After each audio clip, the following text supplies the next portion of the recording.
Hello, Internet, and welcome to Ward 47. I'm gonna go with my best late night disc jockey voice today because I'm, I'm not feeling super great, but hi, we're here to play games. Welcome for our session 0 of our brand new Saturday night series that we're kicking off here on a Wednesday because we're nothing if not always on brand. Yeah, we're happy for you to be joining us. Like I said, this is going to be our very first session of this new game we're going to be running, and we're going to be having a good time doing it here tonight. Before we get started and start talking about what we're going to be getting up to during our stream here today, I'll talk about other things we've got going on the channel throughout the rest of this week. I think our next stream after this one, barring any other unforeseen turn of events, will be tomorrow, Thursday, for Thirsty Thursdays, aka Elegant Magics, or Elegant Creatures. Yeah. That's where my brain's at right now. I just jumped like 6 months into the past. We're playing a Urban Shadows campaign. Sid runs that. A bunch of us are there. You can come join us for that at 8 o'clock Eastern time. Rest of our schedule should be pretty much normal throughout the rest of this week. You can check out our full lineup of our shows in the below our faces if you're watching us live on Twitch. If you're watching us on YouTube some point in the future, head over to our Twitch page. You can see whatever we're doing right now, because who knows what that might be. I don't know what else to plug or promote here. I think that's it. Do we have anything else going on that I need to... Spooky Saturday. Yeah, Spooky Saturday this week, right. So we're here on Wednesday because unfortunately not all of us will be here this Saturday. But what we will be doing this Saturday is finishing off our run of the Darkest House, which we had our first session of a couple weeks ago, and we will be concluding in some way next week. It's been very fun, very spooky. Content warnings will be in the chat if that kind of stuff bothers you. Body horror, I think, is mostly what we dealt with last time. And the like, but yeah, it's gonna be a fun time, so come join us if spooky scary horror stuff is your jam. If not, you can just wait for our next game when we get back into or go into our first session proper of Ward 47, which will be coming at you in about 2.5 weeks. So I guess what I'll go ahead and do is just let my players here introduce themselves, talk about who they are, what they do on and off this channel, and I guess who they're going to be. And we're going to be doing... I won't worry about doing player, and don't worry about introducing your character because we're going to be spending this whole session introducing our characters. So just introduce yourselves. Just gas up yourself for a bit. I assume starting with Savannah, because that's usually where we start. That's me. Hi. I'm Savvy. I'm at Savvy Seaworth on the internets, mostly on Twitter, where you can find my streaming schedule pinned to the top of my page. Hi. There's a surprise cat in here. Hi. You can find me on this channel Thursdays through Mondays, either playing in games or running them, and on Sunday nights on twitch.tv/LBHack'emUp. And I will be building a character today. And I'm also extremely sick.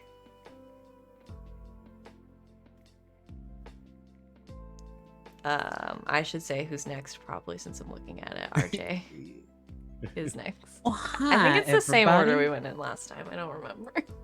I'm pretty sure this is the same order, yeah. Hey everybody, my name is RJ. You can catch me RJ22 on Twitter and Twitch, where I tweet about the nerdy things in my life and sometimes stream with my friends. Catch me over at the Indoor Adventures on Mondays and Sundays. Mondays for our 5e homebrew campaign, where we just kicked a Draco Lich's ass after it sniped us out of the sky and we fell about 100 feet, taking a lot of damage. Sundays, where we do Wild Beyond the Witchlight, where we're in Yon, the third domain. We're going to explain to a Cyclops what love is. He wants us to show him. All you need is love. There was a whole... Someone quoted that whole like Moulin Rouge skit where they were listing off love names. I go watch it. It's great. Sunday mornings over at the Hype Goblin, where we do another 5e campaign, but that is going to be resuming August 7th. Other than that, Thursdays over on Elegant Creatures with this lovely lot. I think Gus, my character, and Sandy are about to shake down a poor goblin. That's going to be fun. It's bad cop, worse cop, because ACAB. Saturdays here for Ward 47, also Pathfinder, but this Saturday for the Spooky House, I lost my eyes but got better. Also, Val, gassed myself up in this economy. Can't too much. I'll be also creating characters today. I remembered Danae goes last, so that only leaves me by default. Hi, I'm Christina Sid. You can find me on the Twitters at GreekSid. Generally just talking about TTRPG stuff for the moment. Yeah, I am here 7 nights a week, including, as Val said, I run the game of Urban Shadows on Thursday, so we'll be having that again tomorrow. So last night on another thing that I do on another channel, so on, not last night, the night before, that's Monday nights at 8 o'clock Eastern for the next month on twitch.tv/InfiniteRP, playing Flames of Freedom. Got like 4 or 5 more sessions. Lots of fun. Final season. Wally tried to explain what was happening on Elegant Creatures, and everyone just sort of looked at them like they were bananas, and it was actually really gratifying. So yeah, I take pride in that. Turbo Teen wizard boy band shenanigans. It's a thing. Anyway, and yeah, starting back mid-August, we don't have an exact date yet, but mid-August on Wednesdays, over on twitch.tv/critical misses, starting season 2 of our Queer Society, our good society game. Yeah, otherwise, yeah, this is my home channel, y'all. It's home. And I'm here tons. I will say that I will be creating a character, but that might be giving me too much credit this evening. But I will say I'm creating a character as well tonight. All right, that leaves me. Hey everybody, I'm Wings, also known as Danae Keener. You can find me at Danae Keener on Twitter or DanaeKeener.com. I do nerdy drawings, most related to D&D and a lot of TTRPGs. Commissions are open currently. Grab those quick because they go fast. I am in pretty much everything RJ is in, so he's mentioned basically everything. No SCP tomorrow due to multiple conflicts. It's fine. We'll probably be back next week. But yeah, I'll be here on Saturday, taking Sid's spot in the fucking darkest house. I hope not, because I'm dead. Well, we you know don't what? know that. Exactly, depending on how this ends. Like, we could very well be joining you. But I am looking forward to that. Come and see how that is. That's going to be a grand old time. And today, I am also going to be creating a character. As though I haven't already been, like, balls deep in this book, going like, okay, how does this work again? So, I'm definitely not looking down at a half-finished character sheet. So take it away. I didn't know we'd be starting off our session 0 with balls deep, but okay, here we go. Hi everyone, I'm Val. You can find me at the Kraken's Crown on Twitter and Twitch. I'm here Thursdays through Mondays playing running games. I co-run our game of Neon Gods on Fridays. You can join us for some Good Society matched up with the Wicked and the Divine. And yeah, then I run this game on Saturdays. So but yeah, spooky stuff this Saturday, so come join us for that. And yeah, I'll be running this thing, so I'm going to muster up the 3 hours of energy that I need in total for today to do this, and then immediately go crash. Are you all ready to go? All right. So what are we doing here today? I asked that seriously. What are we doing? No. We are going to be playing a game called Parslings.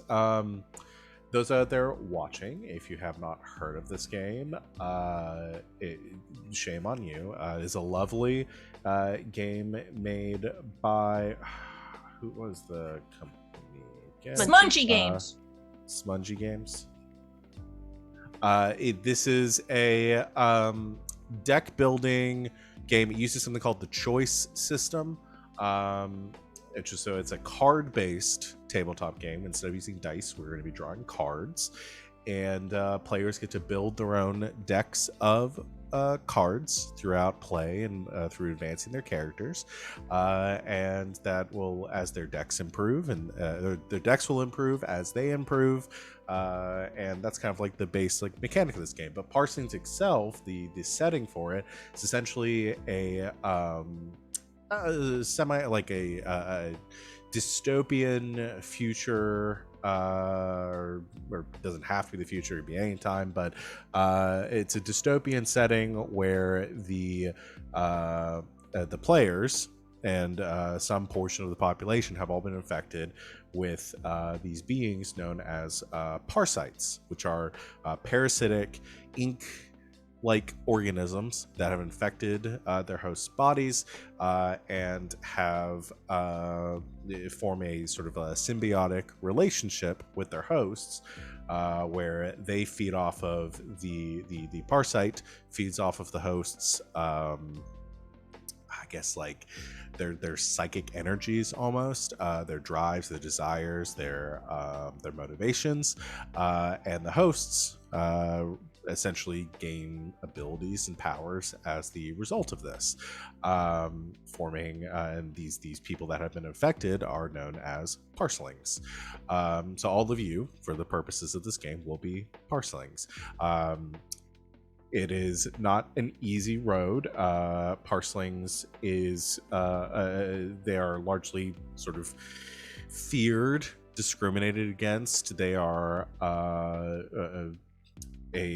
seen by much of the public as a bane to society, because most people don't really understand them and how they work. Nobody really knows where these parasites came from, why, how it's spreading, or what this or what it is that they want. So they are sort of biased against and looked down upon as a result of that. Now, the game itself doesn't have like a distinct setting, so I have it has like loose references to kind of like a there's some like flavor text in the book that gives it, but I've kind of come up with our own setting for this, loosely based on that, and come up with a timeline for how some of this stuff happened, which I'll go over before we get into character creation.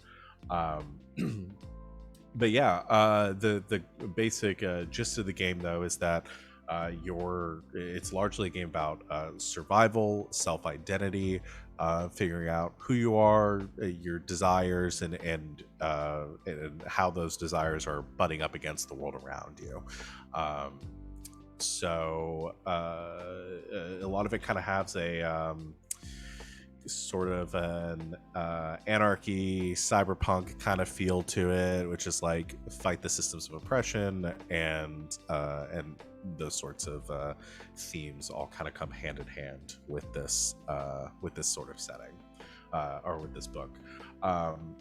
So I probably have not done the best job of summarizing the game, but if you are interested, I highly recommend looking out as a cute book. The art is fantastic, and the system seems like it's going to be a lot of fun to play. So very much looking forward to it. I think Savannah is the only one here that's officially played this game before. I did a one shot of it like a million years ago. Yeah, so we have very little experience with this system. I did actually find the link to it if people are interested. On the Smunchy Games itch.io, they have the rule book and they have the introductory module that we actually did during that one shot. So okay, yeah, it's cool. Takes place in a subway car. It's a very cool system. I highly recommend checking that out. I think you'll dig it. So yeah, where we are going to be starting. So I did come up with a little bit of a history for kind of how I see the world as it is. Just a brief about 100-year history for this world that I cranked out today. So I'll just go over the highlights. So basically what I'm saying is that this is an alternate universe version of our world. And the timeline where it really diverges from our own world is in 2019. In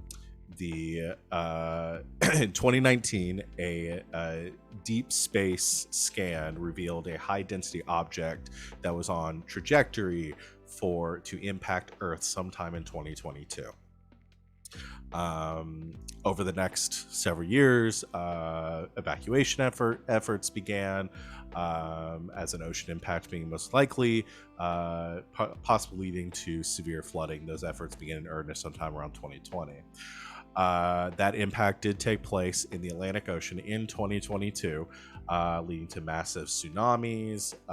Coastlines in Europe, Africa, and the Americas forever changed by the event. Just climatic flooding, just changing the topography of the planet for about half of its inhabitants. Many centers of culture, trade lost as a result. In around the year 2025, as the world began to recover from this strike, the scientific community sought to seek out and study this object. This meteorite. I never remember which one it is that actually hits the planet. Is that Meteor. Meteor. Okay. Meteorites are smaller. Okay. It's size. Okay. Okay, so there's like meteorites, meteoroids, and meteors. Meteors are And big. And I don't know what it means. Okay. Maybe an They're asteroid? all meteoroids. Asteroids are the ones that stay out in space. Meteorites are the ones that fall to Earth. Meteorites are just small meteors. Yeah, the meteorites are the little bitty things that fall to Earth, but a meteor can be anything that breaks the Earth's atmosphere. I'm more of a bolognese sort of guy, so Please keep going. I blocked off 20 minutes just for this part of the stream alone. So please. This is a word game. Words are important, Val. And I'm not gonna lie that I planned for this part of this tangent to probably take up 10 to 20 minutes. Anyway, meteoroids are the group. Meteors big, meteorites small. They're the ones that hit Earth. Asteroids, they keep their ass out there. and comets have a tail. Uh-huh. Okay. So cool. They studied the meteor. Where was I? 2025. Yeah. The scientific community seeks to study the object that had impacted. They are baffled to learn that this meteor exerts a unique and largely inexplicable magnetism around it that's actually begins to draw material from the Earth's crust. And at the accelerated rate that it is sort of compiling, and that the rich ore deposits at the ocean bed are being drawn towards it, they anticipate a new landmass likely forming at an accelerated rate around it. And this has proven true over the decades that pass. And in 2040, the lunar landmass has actually grown large enough to breach the surface of the ocean. And corporate-funded expeditions begin to establish outposts on location to further study. In 2050, the landmass has doubled in size. Sinocorp, a conglomerate of corporate influences dedicated to researching the object for scientific advancement, are granted conservatorship of the island, and the island is renamed Sino. In 2055, Sinocorp moves executive offices and manufacturing to the island. Employees and families are relocated to on-site housing.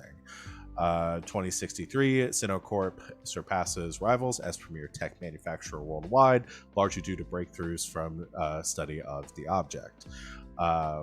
In 2070, Sino opens the island to the public, promising a bright future for all.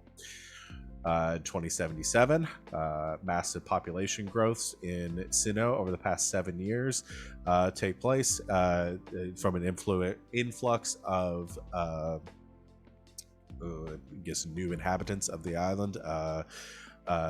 Over 2.7 million people now call Sino home.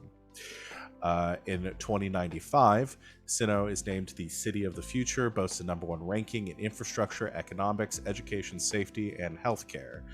And by the dawn of the next century, in part of dawning the next century in 2100, they also document the first case of an unknown infection in Sino. And in 2101, the following year, these infections begin to increase. The identified cause of which, believed to be a parasitic organism, the organism is dubbed a parasite. This is the first documented use of this term. Quarantine measures implemented in Sino to prevent this this parasitic organism from leaving the island. In 2101, I already did 2101. 2102, public outcry over infections grows. Paranoia and misinformation run rampant. Sinocorp promises protection by implementing wards to control movement within the city and test for infection. In 2105, no cure for the parasite infection is yet in sight, and fear of infection leads to containment and isolation of parasite threats. Ward 47 is designated as a parasite containment zone for those who have been confirmed infected but have nowhere else to go. And where our game currently takes place is 2110. And Sino is in, SYNO, like the first half of synonym.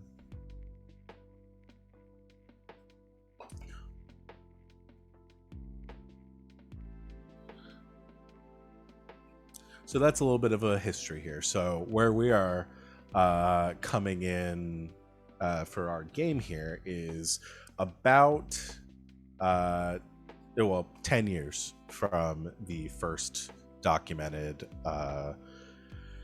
parceling, and only about 8 years after it's really become like a hot button topic around the around the country here. But Ward 47 has only been, as we have talked about, has only been in place for the past 5 years at this point. And essentially, I might have glossed over it a little bit. Sino, this city of the future, has been cordoned off into about 50 different wards that are heavily, movement between these wards is heavily monitored, and while they were first established as a sense of keeping people safe and keeping the population movement under control to prevent for infection, it's largely turned into a way to sort of segregate the city between a lot of the haves and the have-nots as well. Many of the wards now finding themselves known as centers for different parts of commerce or infrastructure. Maybe a lot of sort of almost gerrymandering going into the process of creating these wards as they exist today. So the way things currently exist is that again, y'all can decide how many of you are actually residents of Ward 47. I had assumed you all are, but not everyone that is a parceling is necessarily a documented parceling. You could be hiding your infection from those around you. In fact, most parcelings probably do. For fear of being labeled as such and monitored by the government. However, our sort of drama here, most of the drama that unfolds during this game, is probably going to be centered around Ward 47 and what takes place there. So you don't all need to be residents of it or need to be a documented parceling, but it's just it's definitely something to consider. So, with all that in mind, we can jump into character creation. Does anybody have any questions about the world history? I can share that stuff. I can share the text with you later on if you would like it. Yes, please. Okay. Yeah. If anything, we can just take it offline, and I'll send you an email.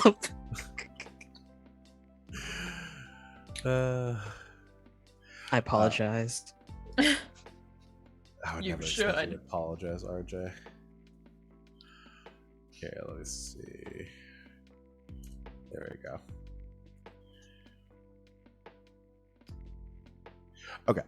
But yeah, if you have any questions about the history stuff, let me know. As far as like tech, that's another good question as far as setting things up here. Technology levels, though, I know we're dealing with about 100 years in the future. I think there were definite from the event of the from the strike.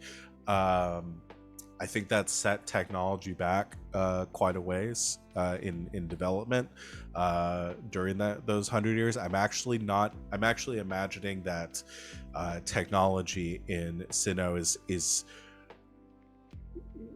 probably not too much further advanced than what we're dealing with today. I don't really want to go into science fiction with this. What I have been playing around with is coining the word magnapunk for the purposes of this game, which is essentially magnets. How do they work? I don't know. But largely the technology of Sinnoh is based on utilizing these magnetic forces for their technology. So we're talking like gravlift vehicles and public transportation and like clean sources of energy using magnetism. A lot of proprietary technologies that Sinnoh has created and what they built their empire off of essentially were around these principles. So a lot of the only, that's kind of the most fantastical I want to get with. Otherwise, like cell phones and things like that is kind of where we're at. No like holograms or nothing that goes too far into the realm of science fiction. So, character stuff. We can go ahead and start with that. Alrighty. So I'll have everyone turn to chapter 2 in their textbooks. We're going to be starting on page 15. Svan, if I get you to read the first paragraph of the text. I'm just kidding. I'm not gonna. I hate this so much. Please stop now. I was always the kid that got called on to read because I emoted. I was always a kid that volunteered to read. I didn't have a textbook on me during my years. Every time I got called on, it would be the time I didn't have my book. Yeah. Yep. And then it would be a lot of like the person that like getting the person next to me to slide their book towards me and just like reading off of that, pretending like the book I had opened was the book I was supposed to be reading off of. Yeah. Yeah. Okay, so where this game starts with character creation is starting with your character details, so we can get to know our characters a little bit better. So step one is going to be character details, because step two, we move into prog, which can take most of the character creation, which are words. So we will just a lot of what we decide here, we are going to be utilizing in the next step. And what I will say is probably a good idea for everyone to listen to what the others are kind of saying about theirs, because we'll all be contributing words towards the other characters' word pools that they'll be using. So you're going to want to be coming up with words and descriptors for those characters, for other people's characters as well. But we'll be able to do that collaboratively. Just wanted to go ahead and give you some heads up on that. So you're going to come up with your character's name. You're also going to come up with your name, if you don't have one already, to put on your sheet. That's just in the book, so I figured I'd read it. I know that was going to be funny. Age, gender, and then principles. So these are the way the book describes it. Principles are the cornerstone of your character's concept, ideologies which define who they are as a free-thinking individual.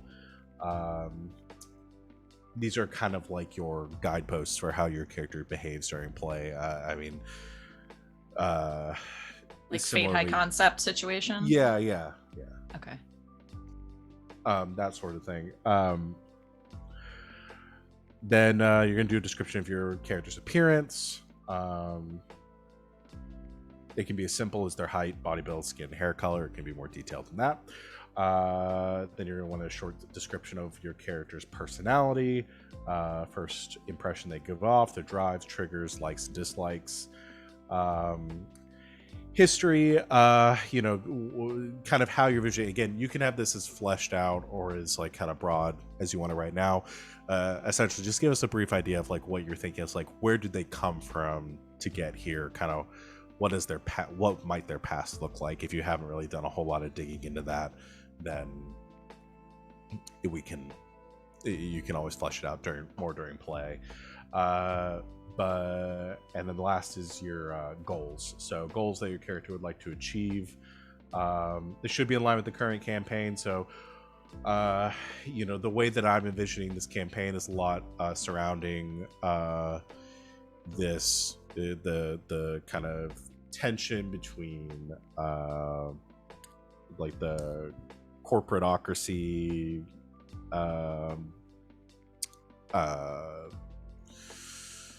like power dynamics or the lack thereof, and their kind of oppression of the not only the parselings but the other people of Sinnoh City. Class wars. Yeah, class wars. That's a good way of saying it. Yeah, that's kind of where I'm imagining a lot of this taking place. So tying in with that.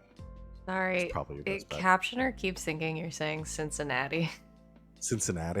And it's gonna be really funny if this whole campaign every time it's just like here in Cincinnati. Here in Cincinnati. You know where the apocalypse happens. Cincinnati. I mean, it's not too late. I can change it to Cincinnati. No, yours is better. Don't let the captioner bully you. Exactly. All right, so who wants to introduce their character first? Who feels they have enough of this on hand to go ahead DanaeKeener.com. Introduce their character? No amount of shoegazing was going to prevent this. No, you've been very gung-ho about this. Everybody knows you're ready to go.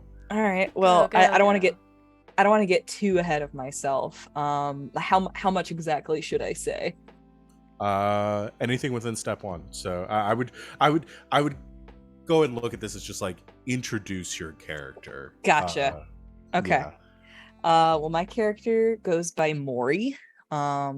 His full name is Thaddeus Matthew Maury. Morrison III. But he prefers that you call him Maury. He used to have a lisp. It was very tragic, because whenever he had to introduce himself, it was Thaddeus Matthew Morrison III. So just call him Maury. He prefers that. He appears to be late young adulthood, roughly his 30s. His principles lie in, well, specifically, he just wants to make sure that parslings have a safe place to live. So that would be his like short-term goal. His long-term goal would be to like make the world a safe place for parslings, where they can live in peace and harmony and such. But short-term, he's okay with just making Ward 47 a safe place for parslings. We've discussed the idea of him being a city planner in Ward 47. He's got kind of a forgettable face on purpose. His Parsight helps with that. And what else should I? He's a dork. Question. Yes. Known parceling by the government? No. His I maybe, I don't know. What do you think, Val? He'd prefer not. Based on what you and I have talked about, probably not. All right. That tracks for me.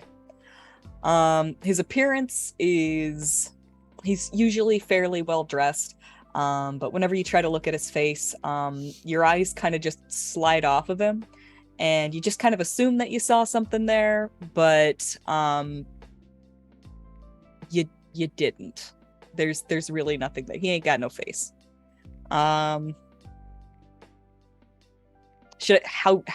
deep should I go into like history and such? As much as you want to. That's up to you. He was made into a parseling during a tragic event, and he drifted for a few years, maybe got on the wrong side of the tracks for a bit, and then eventually came back around, settled down, and decided that he wanted to do something good, and ultimately that good thing was going to be making a safe place for parslings to live. I think that's about as far as I'm willing to go. Okay. Chat wants clarification on No Face. Is it like how, like a Spirited Away? Like you're gonna give people gold and then turn into like this weird frog thing? No, like the parse ate his face, and he's got no face no more. So like it, like I don't know if we're gonna get art done or anything, but like it's like a silhouette from like the shoulders up. It's just like black inky parse where his face should be. We are getting art done. You sent me a whole thing. It was I know. so long ago. This is a character that I built purely on aesthetic, and then I've just been kind of building around that. Yeah. So literally no face. No, well, no, there's no face. There's no face. Like Face on Slender face. Man. Face. Don't worry, guys. You're gonna love him. He's so cute. Okay, so I need more clarification of like Yeah. no face. Are we Okay. So you said there's like a silhouette. So like, do you Yes. still see like the idea of like eye sockets and a nose and all that, or is it just blank? I'm anticipating like a stylistic thing where it's just like a silhouette. Like you look at him, like you see like the shape of like a man's head and face. So like if and he then had a there's, really like, deep cowl on, you'd be like, oh, Yes. he's just in shadow. Okay. Yes. You mean like a Detective Conan villain, essentially? Yes.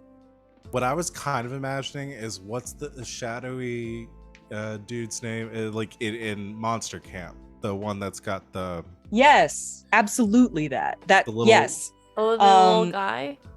Yeah. Oh, Oz. Oz. Yes. Oz. Yeah. The fear monster. Yes. That's precisely what I'm going for here. It's just a silhouetted person, but it's Yeah. from like the shoulders Or- up. Is it like Damien's after the Spider Yeah, Camp it was Council like we stole have- his face? We have Oh, God. some pretty good Monster Camp is options wild. for Monster Camp. Wait. Oh yeah, we did. What does that look like? It's Monster literally Camp. just Literally his a model with the blank. face erased. It's like somebody erased his face, Oh. essentially. Yeah. It's like in that That's where episode. my of- head went because we just played that. You know so... the Doodle Bob episode of SpongeBob? Me hoy.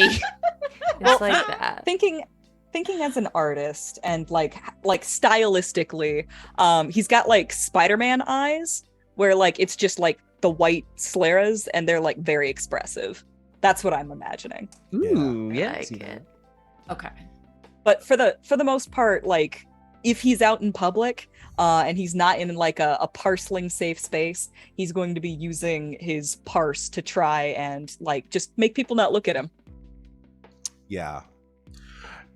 Which we'll get to the parse stuff in a bit and how that works out too, and also get into it because you specifically decided to preemptively decided to take the what was it, the parse afflicted Yes. trick. Yes. It's a trick tree. Yeah. And that's very interesting. RJ, I've got a trick tree to suggest to you when we eventually get to it. But Okay. maybe we should talk about that when we come around to it. Yeah, but specifically chose a trick tree for Mori, which relates this, and it has been scarred by the effects of a divine parse, and that's why this happened. So, but yeah, we'll get to those in a bit though. But I think it's awesome. There's a lot of cool trick tree stuff. Plus, trick tree is just really fun to say. So, Trick tree. Trick tree. all right. So that's Mori. Hello, Mori. Hello, Mark. Hi, Maury. I can go next. Yeah, RJ, go for it. So, my character's name is Yu, spelled Y-U. For his concept, I put down literally raised by wolves, because in the parceling world, not only people are infected, but also animals. And they hold like the stories and histories of essentially their pack. How did I forget that this was your character concept? I don't know why yours escaped me. I remember talking 'Cause about this. I and remember specifically sending literally raised by wolves and haven't said a goddamn thing since. I mean, this is a 5e background. Yeah. Yeah. Oh boy. But No, I'm good for it. yeah. No, keep going. If you were to look at him, you would say he's kind of mangy. It looked like he stole all of his clothing off a clothing line, because that's what he did when he snuck into the city. But yeah, he couldn't stay with his pack any longer because, of course, they are wolves and parselings are drawn to one another. So he felt the call in Ward 47 where there's a bunch of parselings. Other than that, he don't know nothing about social graces. Not very smart. Bit of a loner. That's him.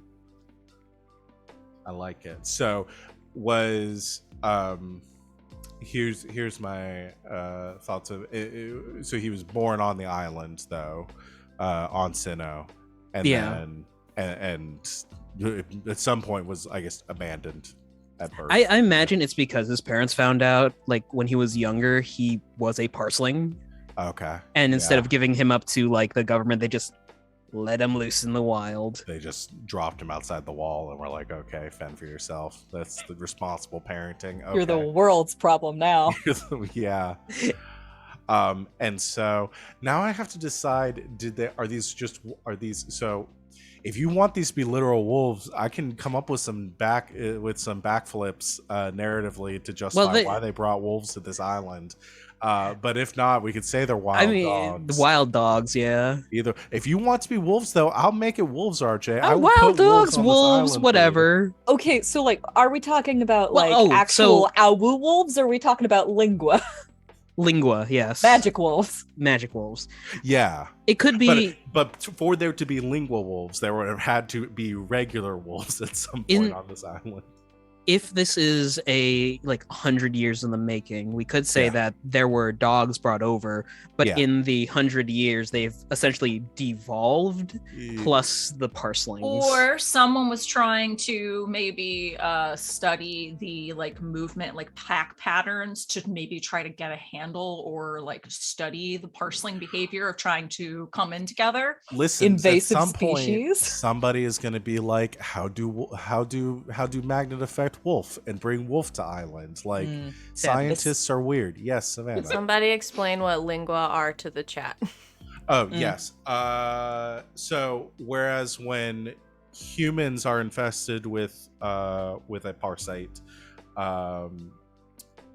they become parslings. When an animal is infected with a parasite, they become lingua. Which the only real difference there is the lingua is essentially don't have they don't have the same sort of the parasite more fully takes them over as a result, and they gain kind of sapience as a result of it. So these are going to be smarter than your average wolf. And sometimes they might be these aren't your daddy's wolves.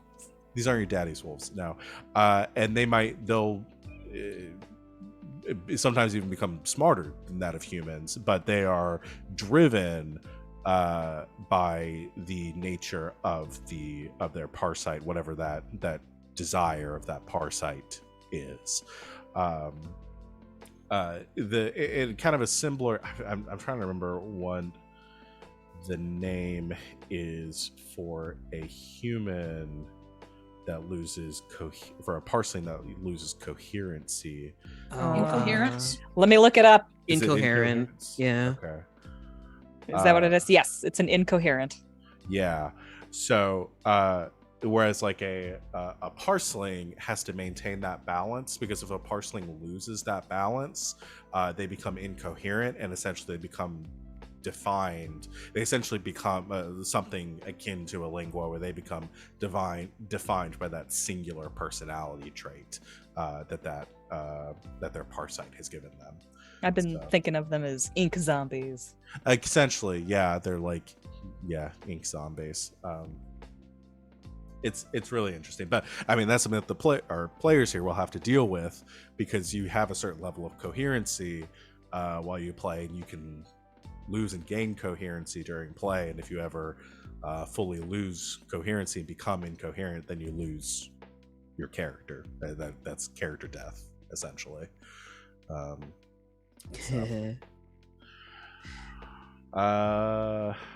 Yes, that is what a lingua is. Thank you for asking. Yeah. Would we also be doing bonds during this character introduction, or we're just flesh that out later? Bonds? If our characters know each other, or let's flesh that out later. Copy that. Who wants to go next? Sid or Savannah? I can go. Okay. Should have had the page up, prepared. So my character's name is Aiden Kuto. He is 24 years old and a big idiot. That's it. I'm just kidding. I do have more than that. Aiden is about 24. He's not 100% sure, so he's guessing. Do a little physical description. He's about 5'10", 5'11", fit tan. If you guys know Claude from Fire Emblem, Yes, That's I'm what- familiar with his work. that's Quad who. Fire Emblem. Claude Fire Emblem. That's kind of what he looks like, and kind of what he acts like, and kind of what I base his character off of. But he's tan. He's got freckles. He's got short, like kind of unkempt brown hair. He's always wearing bright colors. His favorite color is yellow, and he's always wearing yellow, like Hawaiian shirts and short sleeve button-ups and sunglasses. He always has this round pair of sunglasses with him, because when you look at him, it's pretty easy to tell that something's going on because he's got 2 different colored eyes, like an anime protagonist. His right eye is his natural eye color, which is blue, but his left eye is like stark white, because the parasite that infected him infected half of his brain and got the right side. So everything that sort of physically manifests from the parasite infecting him is on the left side of his body. Excuse me. So he's got the white eye, and then he's got this set of tattoos that sort of cover his chest and down his arm. Yeah, he's a bit of a himbo. He's just generally happy to be here.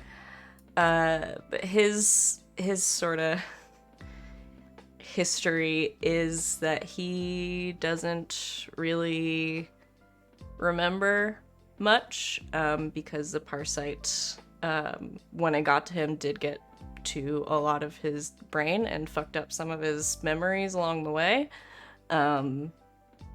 So he's just kind of hanging out and living life. And he's a painter. And he's always doodling. I think that's it. I love it. So you're saying the parceling took the only brain cell he had? It took his brain cell. So yeah, he doesn't have any family in the ward or anything. He assumes they're dead because he doesn't remember what happened to them. So, and he's okay with that.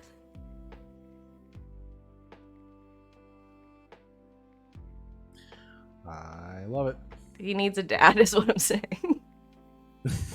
Someone be my father figure. Yeah, his parasite is his brain cell. Yeah, he's That a painter. motherfucker's got the sombrero. He loves to doodle. Watercolors are his favorite, but he'll do pretty much anything.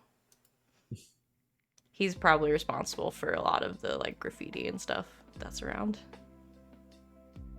But he doesn't mean anything by it. He's like people that like yarn bomb and stuff. He's like, it just looks really pretty. Love it, love it, love it. So Sid, I think you are last up.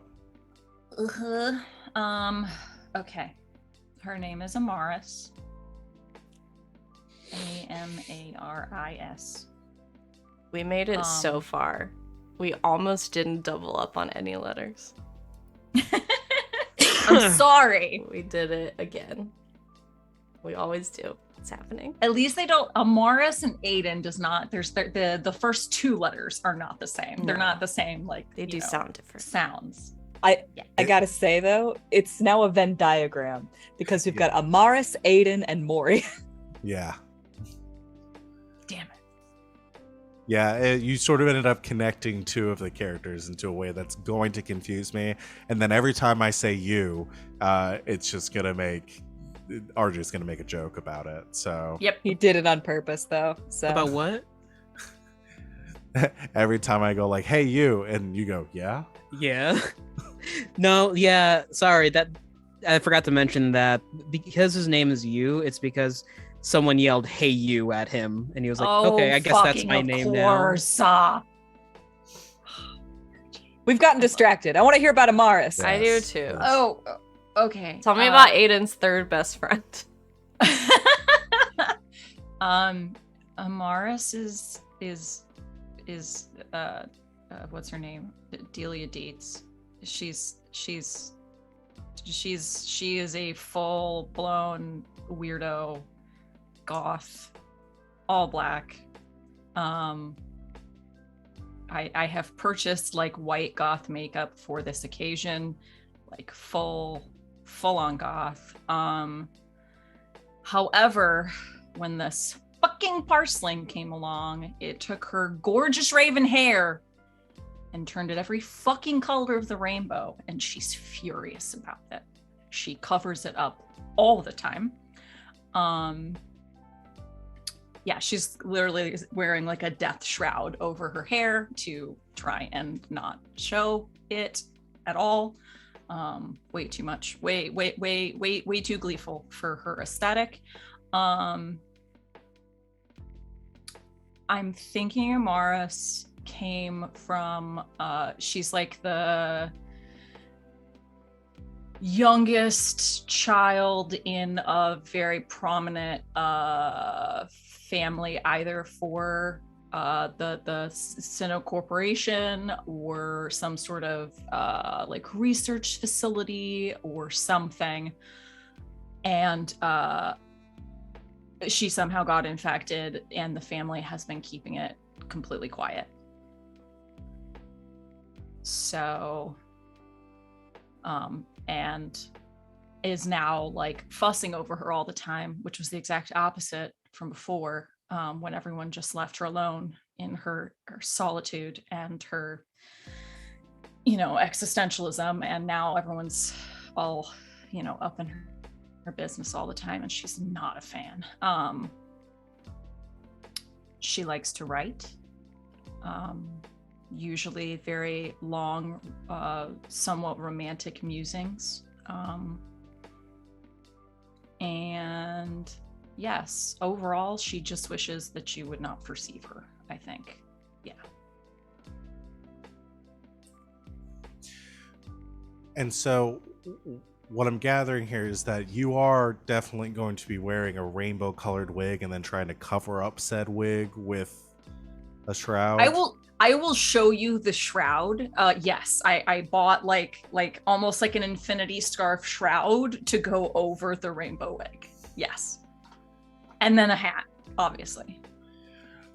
Because as soon as I was like, it's just create, because you wouldn't just do the shroud and be like, yeah, you can just assume the hair underneath is rainbow because she's one. It's like, no, I'm going to give my character hair that she doesn't want so I can buy the wig of the hair that she doesn't want, and then buy other accessories just to hide. Val, she's going to have character growth later and take off the shroud. I needed the wig ahead of time, okay? Oh, yeah.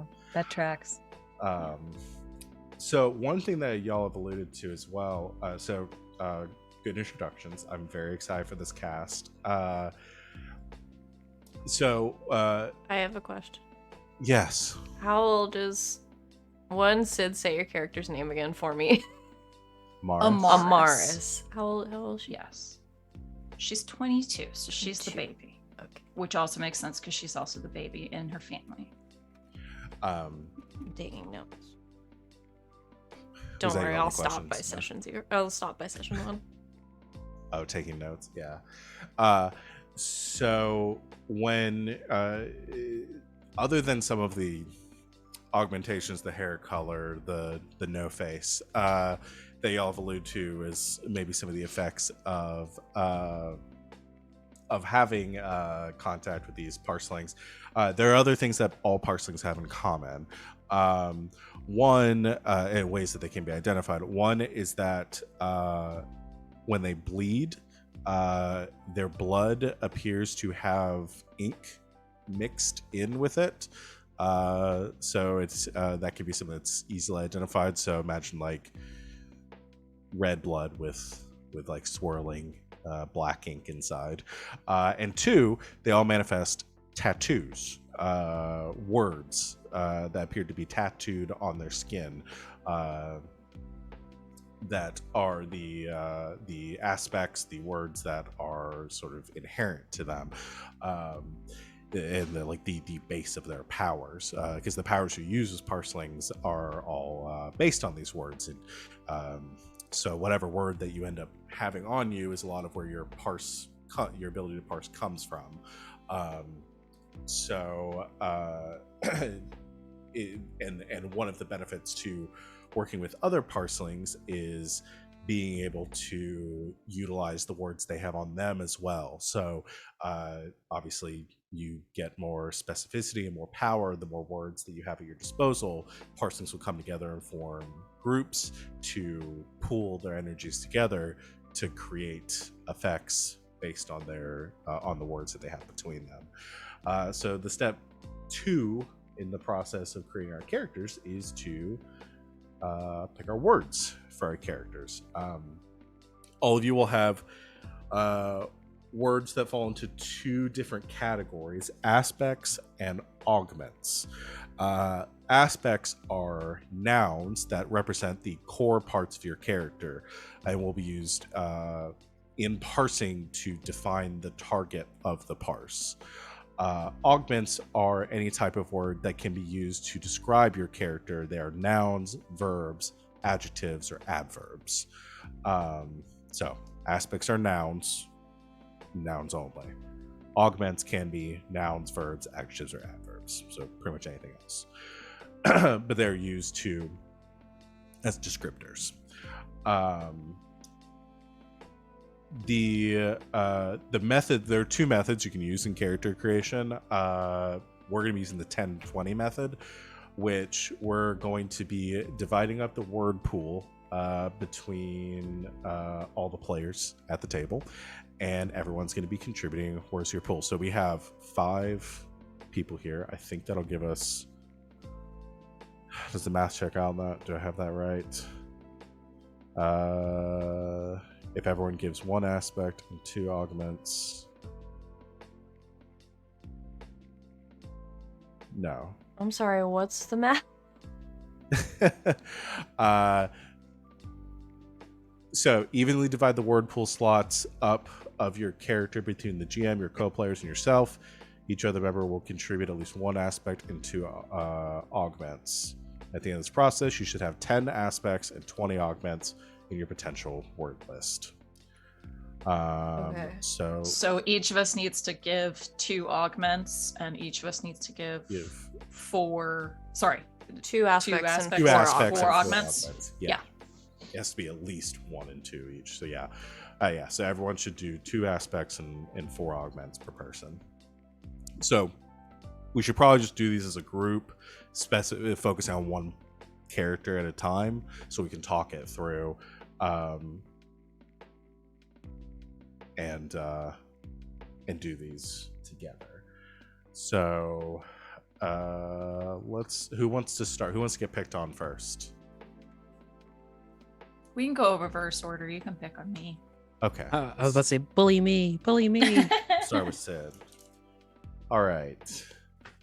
Well, Sid, do you want to claim? It's your character, so do you want to claim first dibs on yours? There, if you go to page 26, it also gives some good ways at generating words and labels. So, Okay. 26. Let's see. So, start on page 26 there. So, it goes into like personality, things you can derive these words from. Their personality, or the things you've already filled out. You can use to draw these words from. So it's like personality. What do they like to talk to? Their principles. What is the drive behind their actions? Their imperfections. How can you get under their skin? And it gives some additional thoughts for the word meanings. So for aspects, it suggests try to find common ideas or concepts that can be found in your day-to-day life, like cold, glass, anger, gray, or even animals. For augments, it says try to use words that have their own inherent connotations. As an example, ire, exasperate, irritated, annoyed, angry could be different variations of a condition, but each have their own unique connotation and may even carry their own other definitions to draw from. Okay. Something that's helping me is that aspects are typically nouns, but augments can be any kind of word. Yeah. Nouns, verbs, adjectives, or adverbs. Yeah, there's even like a questionnaire too, that you can go through and answer questions from.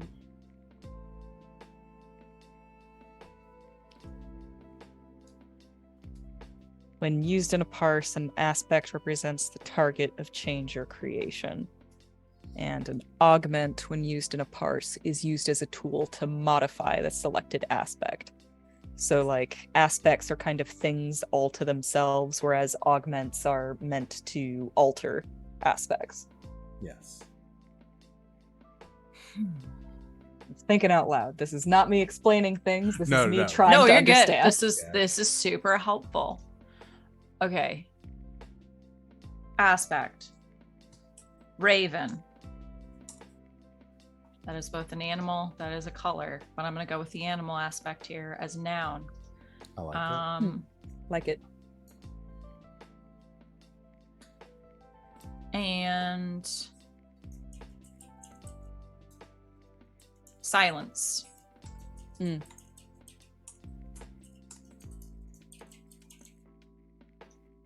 Yeah. There we go. Do we want to just let's do aspects, and then we'll go back and I'll do augments. Let's do that. Okay, cool. And then am I just whatever everyone else comes up with for aspects and everything? These are going straight onto my sheet. Yeah. Yes, these are going straight into your aspects column. Yeah. Okay. Because then we'll roll to see what your actual starting aspect is. Real Is, quick, yeah. Sid. What's Samaris's personality like? Very dry humor. Again, a cross between. That's funny. Also, a cross between Raven from Teen Titans and Delia Deeds from Beetlejuice. I think would be a pretty good. So like dry humor, but also like kind of dark, Yes, dry, sarcastic, dark, sarcastic humor. But that obviously really just hides a lot of lack of self-confidence and neglect. Yeah. Oh, Oh, I got a good word then. But she'll tell you she likes it that way, of course. no, I like being alone. It's great. Yeah, okay, so now I'm deciding she has an older sister who's like the perfect sister, and she's 100% like a Starfire. So yeah, so God she's like fucking she's damn got it. the Starfire sister. She's the Raven baby. It's happening. Yep, it's happening. High school flashback. Yep. RJ, you said you had some words. I was gonna use ingenue as one. It's what's it? It's like an innocent and unsophisticated young woman.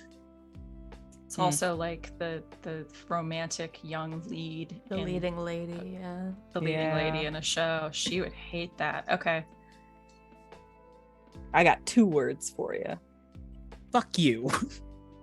How many are we supposed to come up with in total? I thought it was Did just we say- one. Oh, 2. Oh, it's too fun. You need Two 2 aspects. aspects, 4 augments. 2 aspects I and gotcha, 4 I gotcha. augments. Come Are you back to ready? me. Everybody has to contribute at least 1, but we're aiming for everyone to contribute 2. Yes. You ready? Here it comes. Prism. Prism. Ooh. And void. Ooh, I like that. Thank you.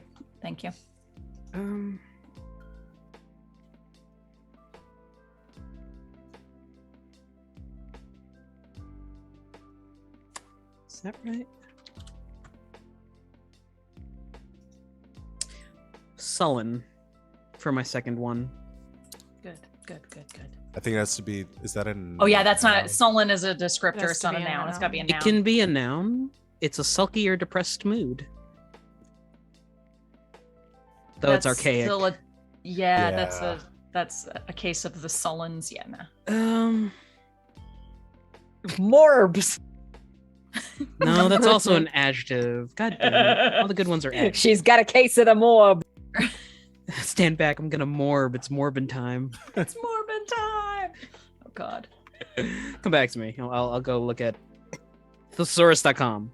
Where's Not our swap. com- Place. I have a question then. Where's a place where a Mars would go to feel like, where's she in her element? In her room. At home. Where everything is black. She has a 4-poster bed with black velvet curtains and she closes herself in.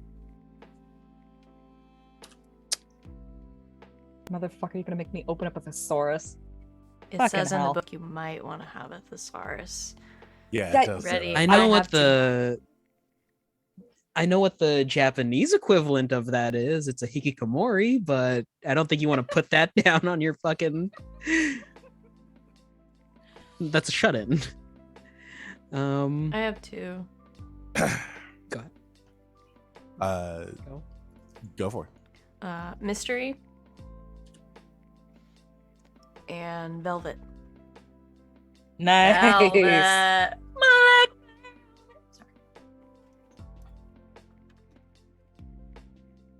Have we got all our aspects then? No, I still need 2, to do 3, 2. 4, 5, 6. I have 7. Yeah, I need I to do think one RJ more. still needs to do one more, and I need to do 2. Yeah. Okay. I've already moved on to augments, baby. I'm so ready for this. Jesus Christ. This game is right up my alley. So Love it.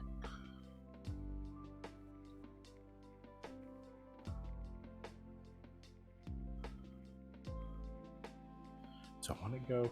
I've tried to decide between not going big word just to go big word. I'm gonna go with loner. Okay. And home. Aw.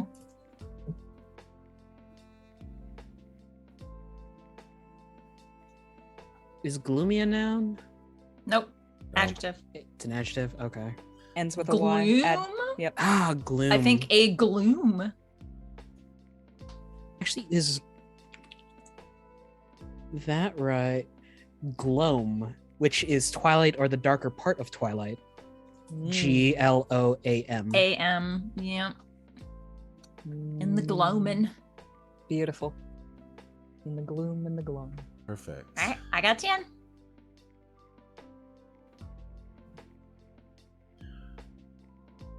All right. Let's yeah. We'll stick with.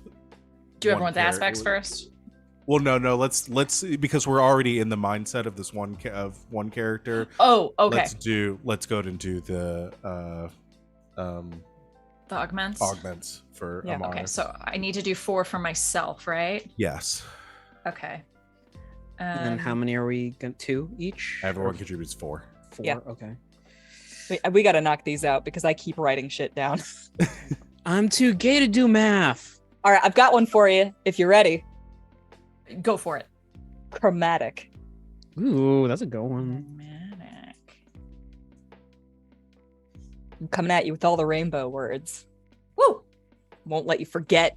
Prism and chromatic. You know who you are. No, I don't. I hate it. No. Remember who you are. Charles is a mass murderer. I got another one for you. Do it. Banish. Ooh. Here's another. Okay. Lace. Ooh. I like. You can interpret that several ways.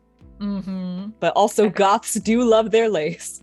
There is so much lace in this outfit. You have no fucking idea. All right, and now for the last one, I wrote down 4 more words, but it's only if you don't like the first one. Okay. The first word that I have is asylum.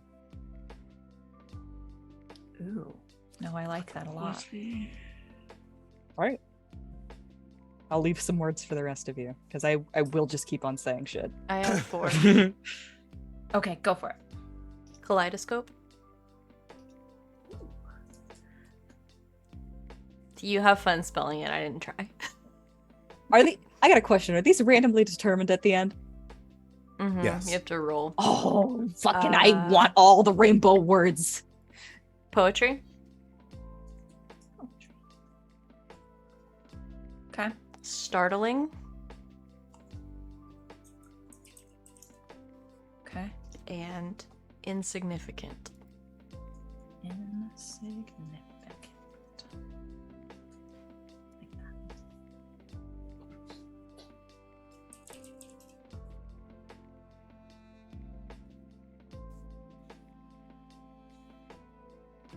Ooh, that'd I'm be a gonna good throw one. in. Go, what do you got?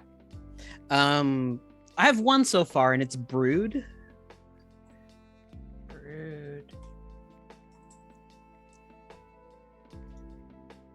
Use that however you want. No, that's just an offshoot of Brood. I'm gonna say hidden as one of mine. Hidden.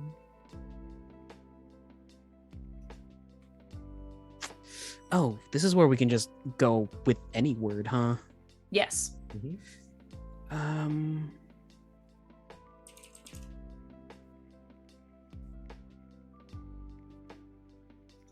No, you're the baby, so Eris wouldn't work. Yeah.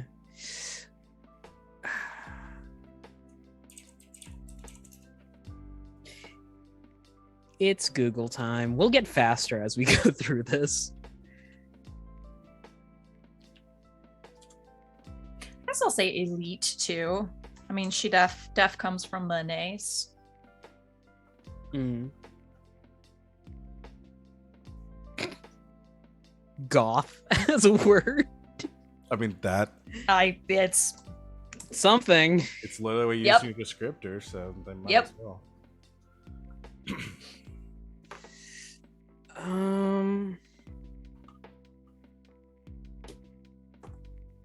How about icy? Ooh, I see. Do you feel like that describes as a good descriptor? yeah, I like it.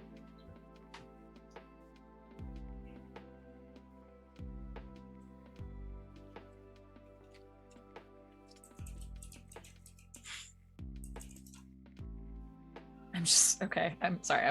I've got hidden. I've got elite, and then I'm just gonna do the Delia Dietz thing and say that the living can usually not see the dead because they ignore the strange and the unusual. I myself am strange and unusual. So I'm gonna use strange and unusual.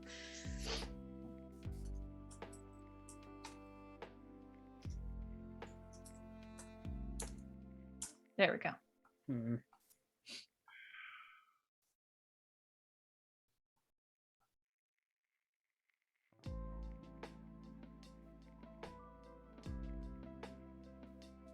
I gotta say, the idea of having the word insignificant tattooed on your body is very dark. But up this character's alley, honestly. It's a label. I have two.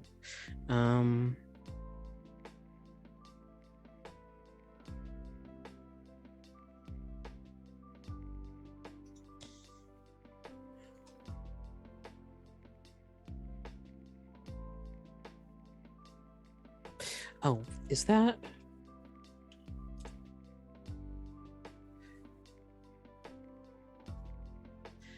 Waning. Waning. Like the waxing and waning of the moon. Yeah, because Amaris is moon in something. I forget off the top of my head. I chose it because it also means bitter, but Bitter. oh, okay. There we go. There's my 4. Excellent. All right, read off what you have for me so far. I have chromatic, banish, lace, asylum, kaleidoscope, poetry, startling, insignificant, brood, hidden, elite, goth, icy, strange, unusual, waning, bitter. And I think you need 3 more from me. And I need, yeah, I've got 3, 6, 9, 12. Yes, I need 3 more. Okay.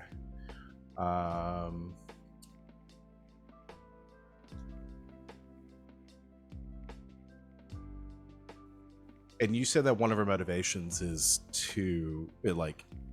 hates that what this has done. I assume he's not happy about being a parceling, wants to be returned. No, in fact, I think she's kind of on the one thing that she kind of agrees on with her family at this point is, I'm going to say her mom, dad, somebody is involved in research about parcelings and how to get them the fuck out of you. And she's on board. As soon as we find that out, this shit's gone. Then I think I'm going to go with regret.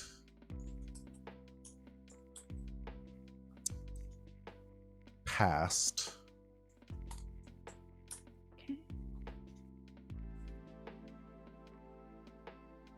And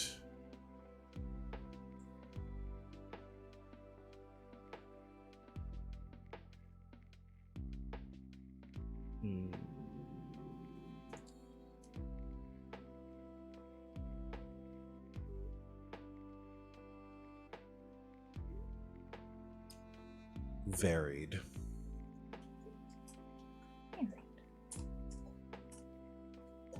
Awesome. Okay, so now do I roll and I officially pick them? Let's wait and do everybody's rolling after we've picked the word, because we have your words. Okay. I wanted everybody to roll at once. We'll see what everybody gets. Okay, cool. So if you can stand waiting for that long. Yeah, no, of course. Okay, who wants to put themselves on the chopping block next? We'll do one more, and then we'll take a break, and we'll do the last 2. You. Sure, fuck me up, fam. All right, so we'll start with your aspects. Okay. What 2 aspects do you have in mind? That's an adjective. You know what? I might have made a mistake. What was that, Savvy? Aspects are nouns. Nouns, thank Aspects you. are nouns. Yeah.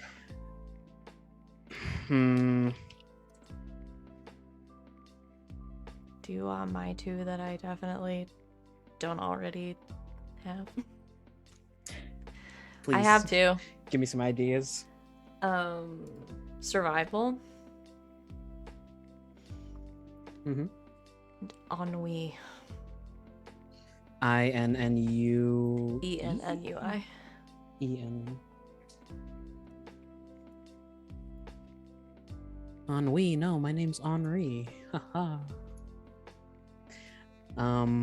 Okay. Nope.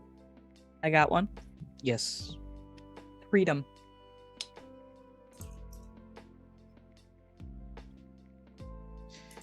I have one. Okay. Teeth.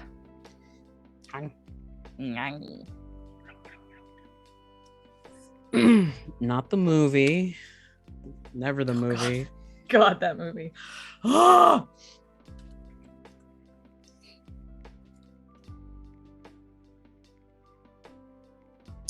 I'm gonna put, on contrary to freedom, I'm gonna put chain down.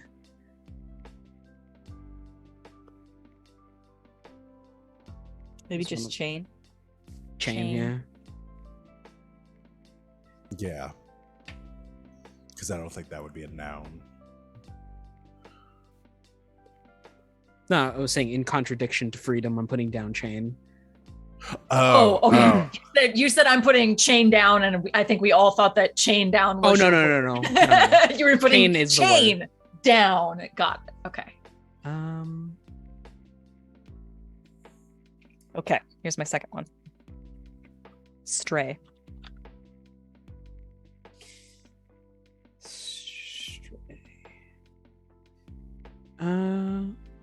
Oh, my second noun is going to be pack.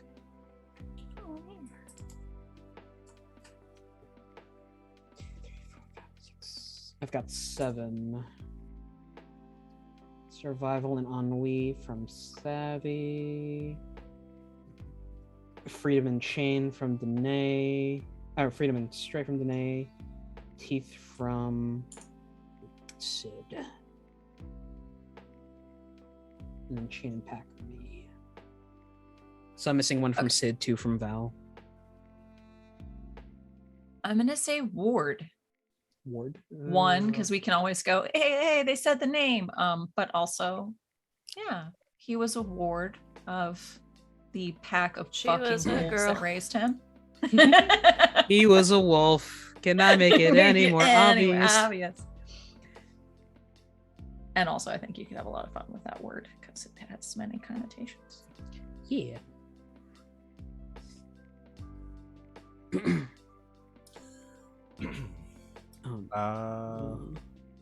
gonna go with stranger. Oh, you took one of mine. Huh? Ah, you took one of mine. I did. Yeah. It's fine. I have others. Stranger and danger. Stranger and danger. Those are on each of his fists. No. Luckily, he can't spell. Yeah, I was about to say, I don't think either of those are just 5-letter words, but it's fine. Oh no, I had a really hilarious idea.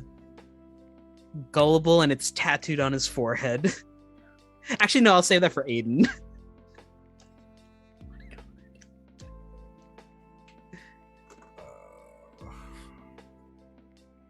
Somebody already did stray, right?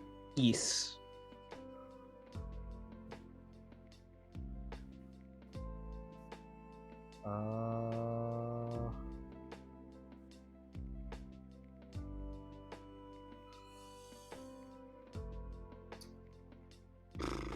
Words are hard, y'all. I'm gonna go with moon. Moon? Okay. Oh, Oh, I drop my pants and turn around and bend over. Moon. it's written right across both cheeks. It's moo on. All right. So those are your aspects. Let's do your augments.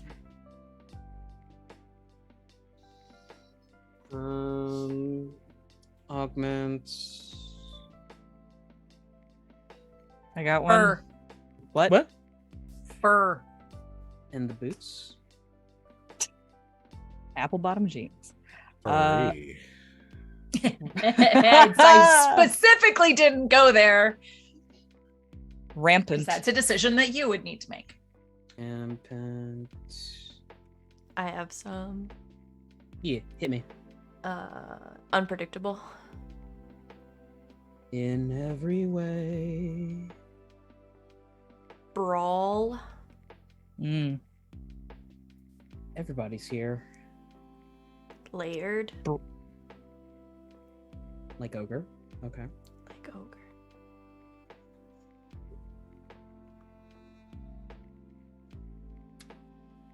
Barrel.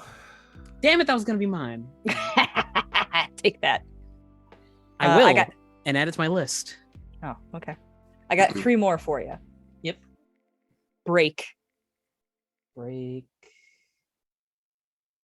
Devour. Okay. I shouldn't have said it like that. I said it exactly the way they say it in Beastars. Scent. Oh man. Am I gonna just play Legoshi here? Yes. SCENT. Scent. I think you're just playing Legoshi. Leg. Leg. I have my last one for you. Do you want to devour her? Bootstraps. Bootstrap Bill.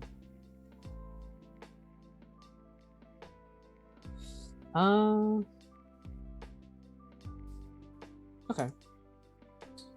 3, 5, 6, 7, 8, 9. I have 10, so that's.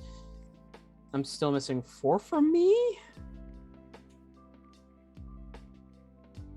What is math? Baby, don't hurt me.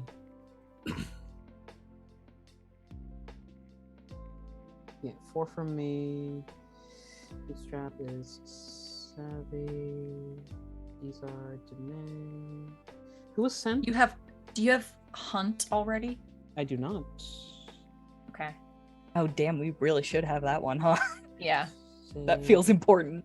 that does feel important. Okay, so I've got my other 3 for you. So hunt, Coarse, Ooh. as in Coarse. Mhm. And then Raw, RAW, raw. Like a diamond in the rough. Right. Or, you know, the meat that you were fed growing up. Yummy. Okay. Danae, were you sent? Yes, SCENT. And you were all... Feral was foul. Yep. Unpredictable brawl, layer. Those are all me. It's all savvy. Rampant was Danae. Fur was Sid. Sid. Yep. Sid. So I've got 1, 2, 4 from Sid, 4 from Danae, 4 from Savvy, 4. Just need Val and myself.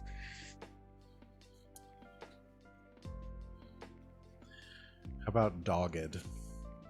Dogged's good. Ha, ha, ha, ha, ha, ha. Not just for the pun.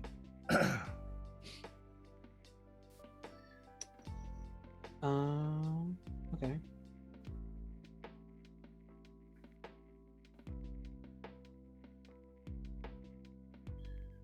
Loner.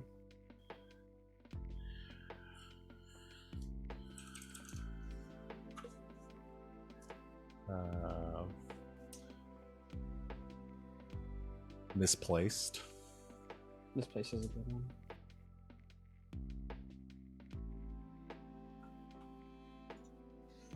Do you still need one more from me? 2 more. Oh no, 1 more. Yeah, you're right. There's Feral was 1. Forfeit.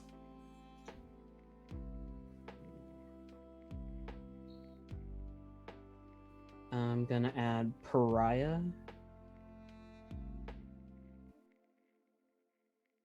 So you've decided your place in the This Is War AMV.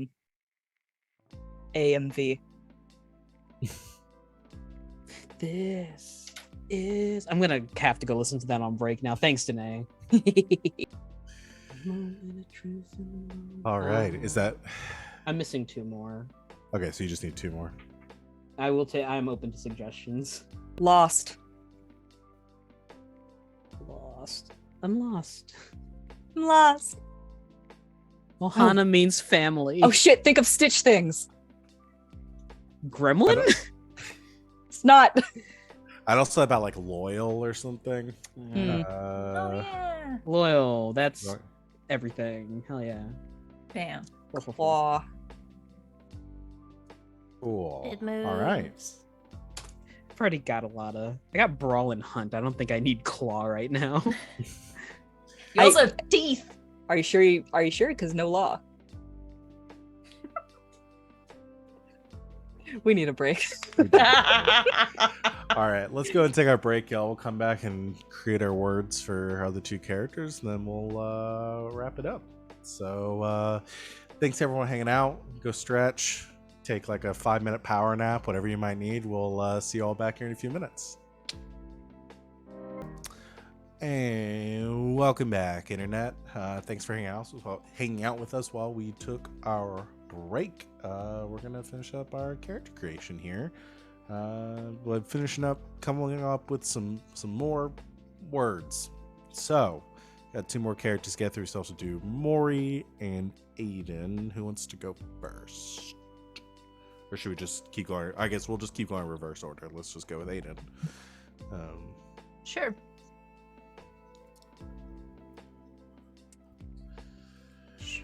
Sure. All right. I so let's currently have do, nothing for myself, so So, starting with aspects. I got 2 aspects for you. hit me. Go ahead. Portrait. Okay. And the second one is dual. DUAL. I like it.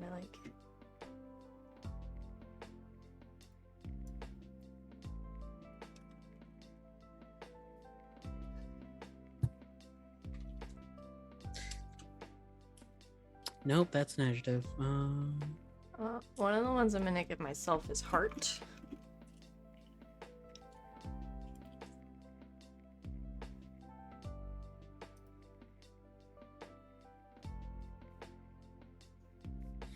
I've got two.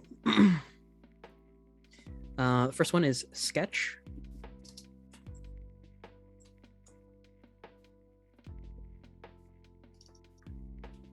And maybe is that a better one? Nope. And split.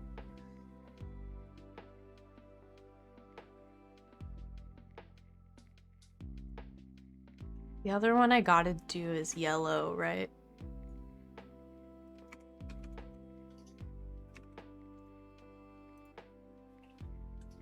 Okay.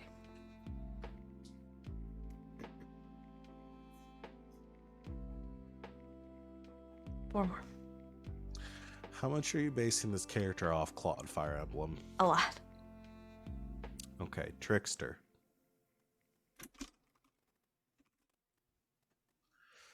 It's all like well-meaning though. Not gonna make him become a child military general and then marry his teacher. There was time travel involved. Yeah. I'm not dunking on him. I love those games. Before anyone comes after me for dunking on Fire Emblem or something, Three Houses is one of my favorite video games of all time.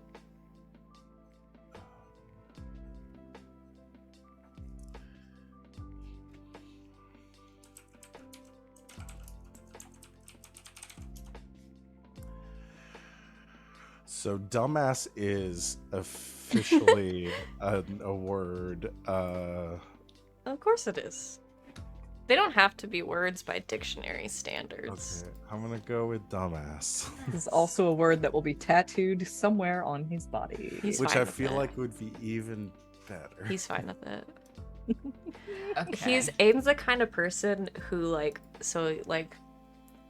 would have like always wanted to get tattoos and is always like designing tattoos and like sketching things, and then wakes up one day and has a bunch of these tattoos on his body and is like, I don't remember getting these, but I guess that saves me some time. Strong of heart, dumb of ass. Dumb of ass. I'm gonna say I think I have two. I'm gonna say Oblivion. Whoa. One of my other favorite video games. And I'm gonna say muscles. Or muscle. Yeah. Yeah. Muscle. Muscle. I like it.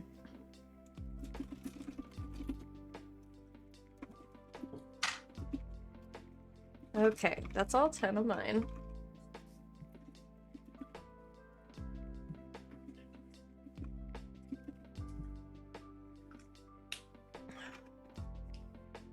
So, augments.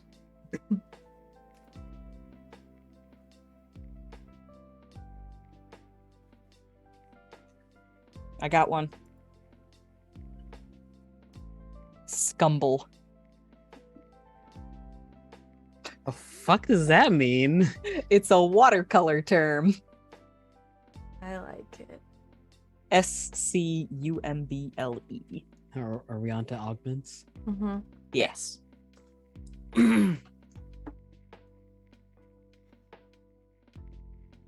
Dazzling. Ooh. And vivid was the other one. Ooh. See, I was gonna go brilliant because it's very funny. Because you're very bright and brilliant, A but you're dumbass. also a dumbass. I like it. I look forward to you using the parse brilliant dumbass. Brilliant dumbass. I'm gonna No, put that's an idiot imagine savant. for one.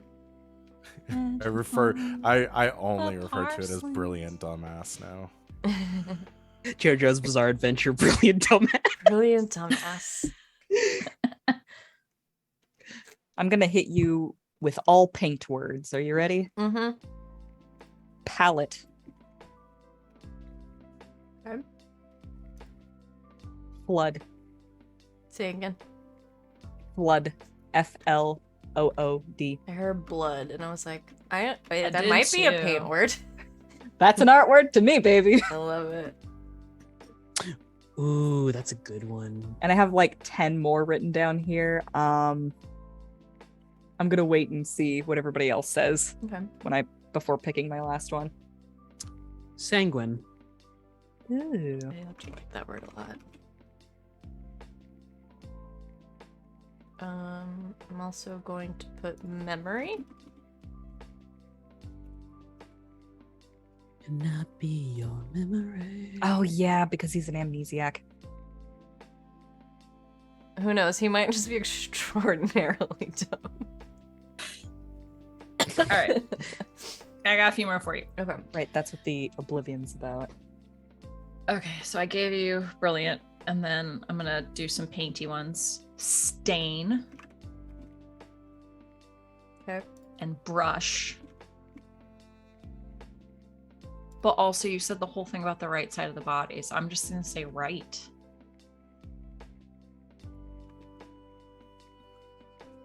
Put all up in the right side of his brain. Did we say muddle already? Mm-mm. One for me. Did I already say motif? Nope. Let's go with motif. Okay. I need to Actually, no. I nix it. No motif. We're going with still life. Oh, okay. It's one word. It's hyphenated. Val, I need 4 from you. And I have to do I've 2 already more. given you 2. We're on augments. Everybody has to do 4. I know. I said I've given you 2 Did you already. Give me 2? Who got Yeah. my list is fucked up then, but Yeah, because I gave you vivid. and dazzling. Those are yours. Okay. Dazzling. Well, blame Yeah. someone else. I'll figure out my other 2. I think I'm missing 2. I from think you. Wings was still holding on to 1. No, and... Wings gave me all of hers. Oh, Yeah. okay. I'm done. My last one was still life. Mosaic. Yeah. Ooh. Fuck. That's a good one. Mm-hmm. Ooh. And vandalize. Yes. yeah. Yes. Yeah. Crime. Did we use relief? Mm-mm. That'd be 1. That's a good one. Art words. Well, I meant for a feeling of reassurance, but okay, we'll use an art word. Well, it's technically an art word. I know it's bust. How dare you? Buttress. Flying buttresses. Butte. Flying. Butte. I don't know. If it ain't Baroque. See that Don't- rock formation back there? It's a butte.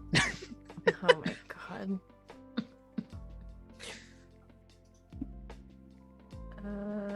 Is that everything? No, hold on. Are you really giving me bust? Yes. Okay. It has multiple meanings. my- It's not just sculpture. Hero Yeah, bust, crime.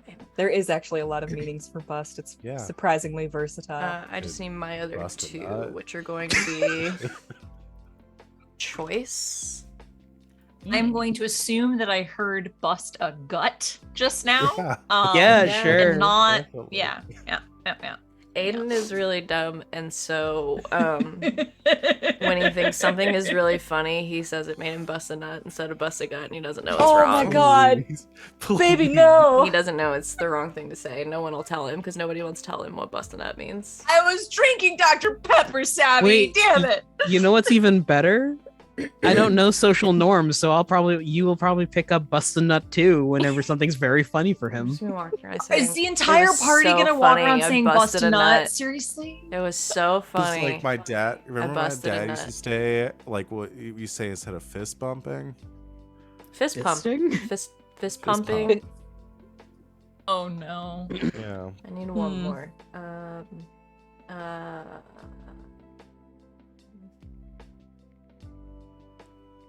I have so many. Oh, you gave me one. Take Okay. one.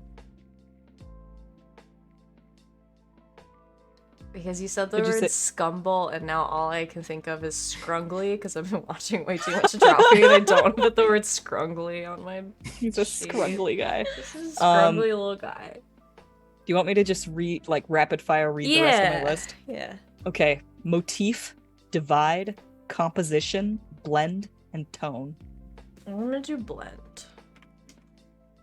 It kind of gets it. Oh, but tone could also be about his muscle. That's why I wrote it down after you said muscle. I'll put tone instead. It's funnier. I like your decision-making process. Because How it's funnier. funny is this? Okay, that's all mine. Oh boy, oh boy. I also have a ton written down for Maury, but I want to see what everybody else says first. Of course you I do. have a list. Hit Got me. nothing. Aspects. Here's my two favorites. Guide Ooh, yep.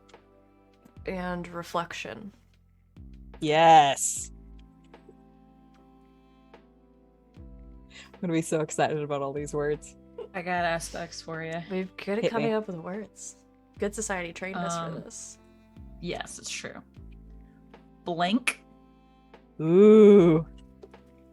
and sanctuary. Hmm.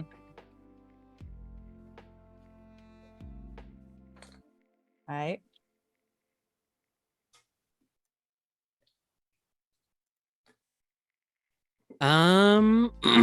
I got mentor. Okay. And quietude. Oh.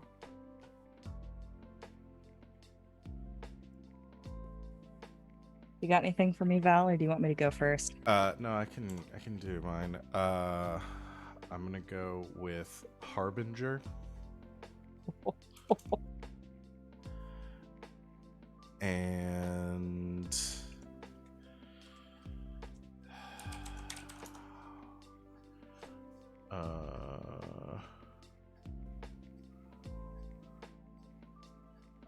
hold on, pull up a thesaurus on this one.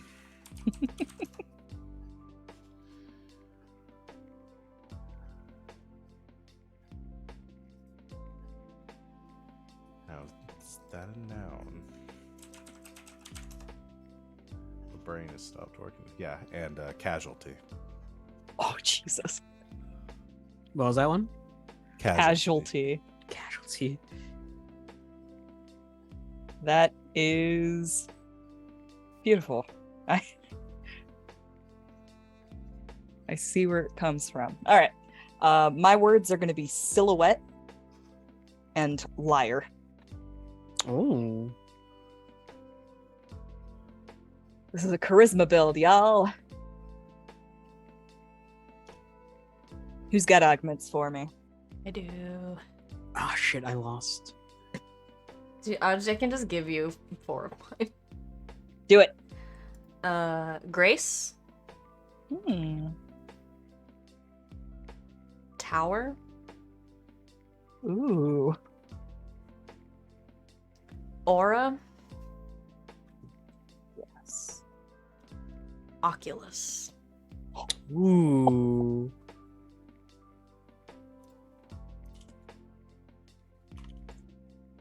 Those are my favorite ones. Those are so good. I've got 2. Okay. Portent. Okay. And scheme. Mm. Mm-hmm.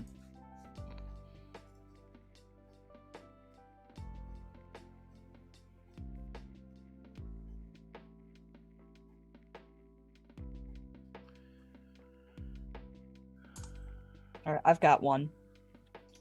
Okay. Deflect. Ooh.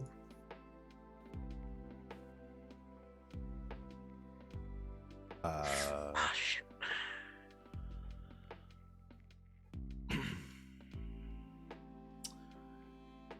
benevolent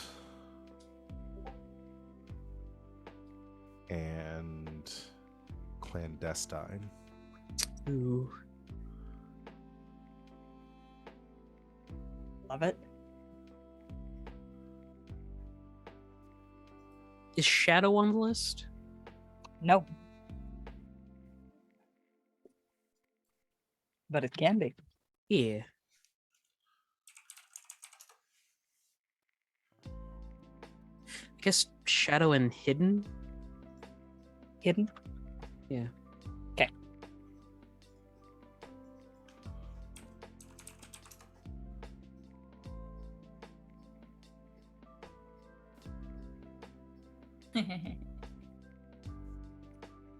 I'm laughing at myself. One moment. A cult. Eldritch. You already have 4. I know. We want to contribute. They were saying stuff, so I wanted to keep saying stuff. You just want to say words that make me chuckle with approval. It's not that hard. Just say spooky sounding words. Void. I think Amaris already has that. Yep. Eerie. Ooh, My last one. thank you. Like the lake. Yeah, just like the lake. Okay. Literally just going off of Super massive. That's one word. Just wanted to put up supermassive, black, and whole as 3 of mine. mhm. Yeah, it would have been perfect. Super massive black hole. I had shroud. Mm. Trace. Mm.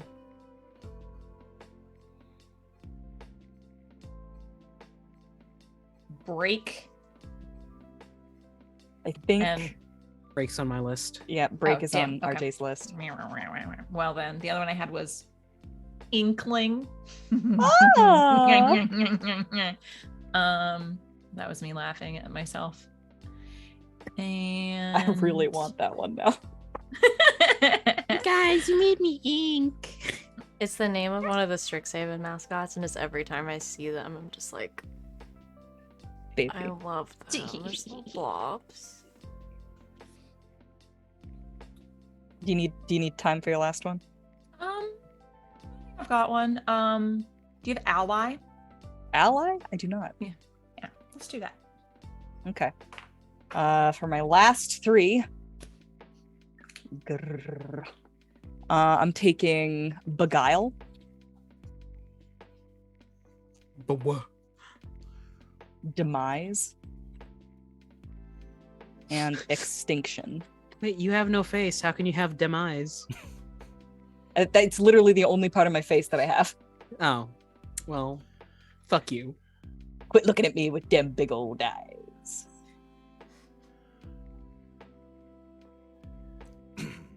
That's it, baby. That's all she wrote. Ooh. All right, so everybody should have their 30 words. So what I'm going to have you all do is you're going to do this twice. You're going to roll a d10 on your aspects, write down what you get there, and roll 3 d20s, and write down those augments.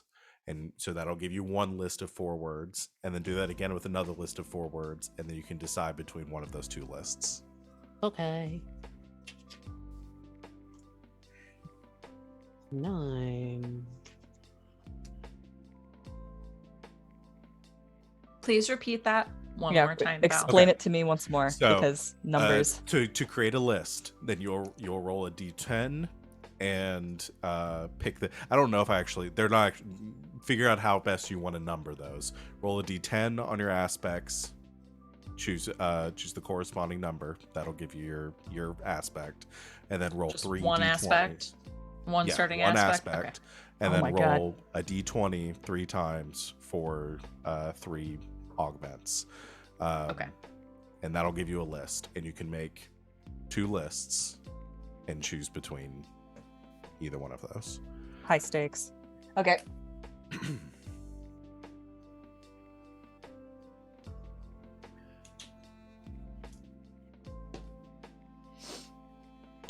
Don't like that.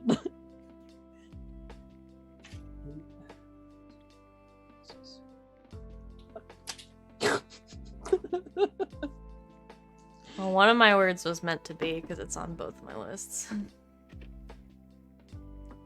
Oh yeah. Mm-hmm. Freeze. Which one was that?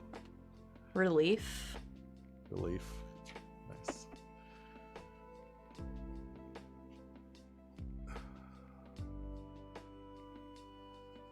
Everywhere.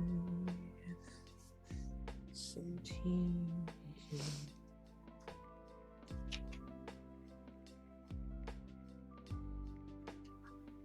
Oh, one of my words is also part of it's supposed to be.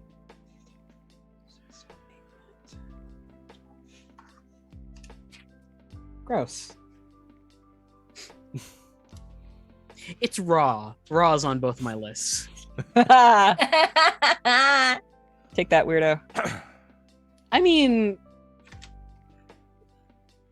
man, You're a scrunkly little guy. Well, This is a scrunkly little you're just guy. a little freak. can I say what I got This is just to Nasty Freak enforce that Wednesday. I'm literally scrunky? Yes. Go So- for it. The first one I got for my aspect was Stranger. The augment on that is Fur Raw Devour. The second one is Ennui as the aspect. And the augments on that is Unpredictable, Pariah, and Raw. Oof. Don't like that. I think I'm gonna go with the first The one. second one I is sure an am. anime pro tag. I sure didn't like that first. Do you guys want to know the one that was meant to be for me? Mhm. Yes. Because it showed up on both lists. Clandestine.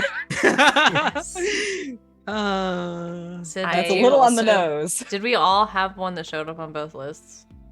Yep, What'd you get, wow. I Sid? got one too. It's regret, of course. Oh, Oof. Oof. mine was nice.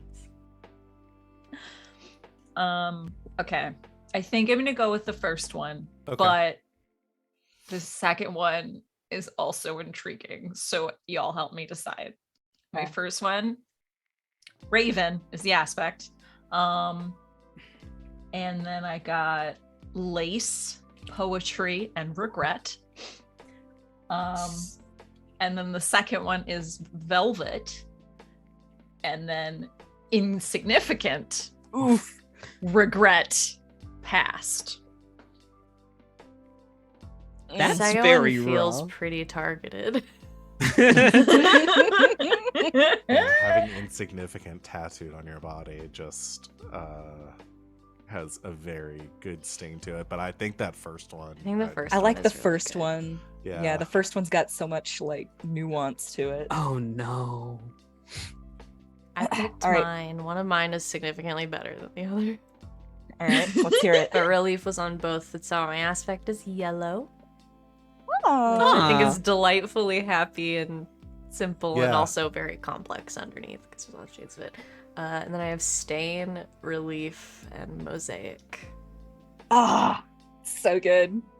You hyperloaded all the paint terms. Just paint. I'm Yeah. just actually not a man. I'm just a blob of yellow paint. Are And it you was all yellow. It was all yellow. Exactly. yellow? Yellow. All right. Oh. I have my two lists each have very distinct vibes from one another. So my first list is Reflection as the aspect, and then Grace, Shroud, and Clandestine. And then the second one has Blank as the aspect and has Clandestine, Beguile, and Eerie. Ooh. Ooh, The that first- second the one sounds second really one. It's good. gotta be the Yeah. second one. Yeah. The first one I'm- does sound like you're Constantine, though, just like straight. Yeah, no, I'm feeling the second one. Yeah, the too. second Let's one's go really with that. good. So, do we keep the pools of all Yes. the other words? Yep. Okay. Those pool, that is your pool for the entire game, and you Oh. can during the game you get so you don't, instead of XP, the game awards script, which you accumulate at the end of every session, and you can spend your script for improving your characters, like either like improving their points, like their image, aptitude, articulation, tricks. We'll talk about those in a second, or for buying new aspects and augments. So you can you'll get to buy those off of your table. The first ones are randomly determined. The ones you buy from now on, you get to pick. So I didn't pick that up during my read through. At first I was all like, we come up with so many words and then never use them. oh no, you'll get to use any of the words that you want to. So Hell yeah.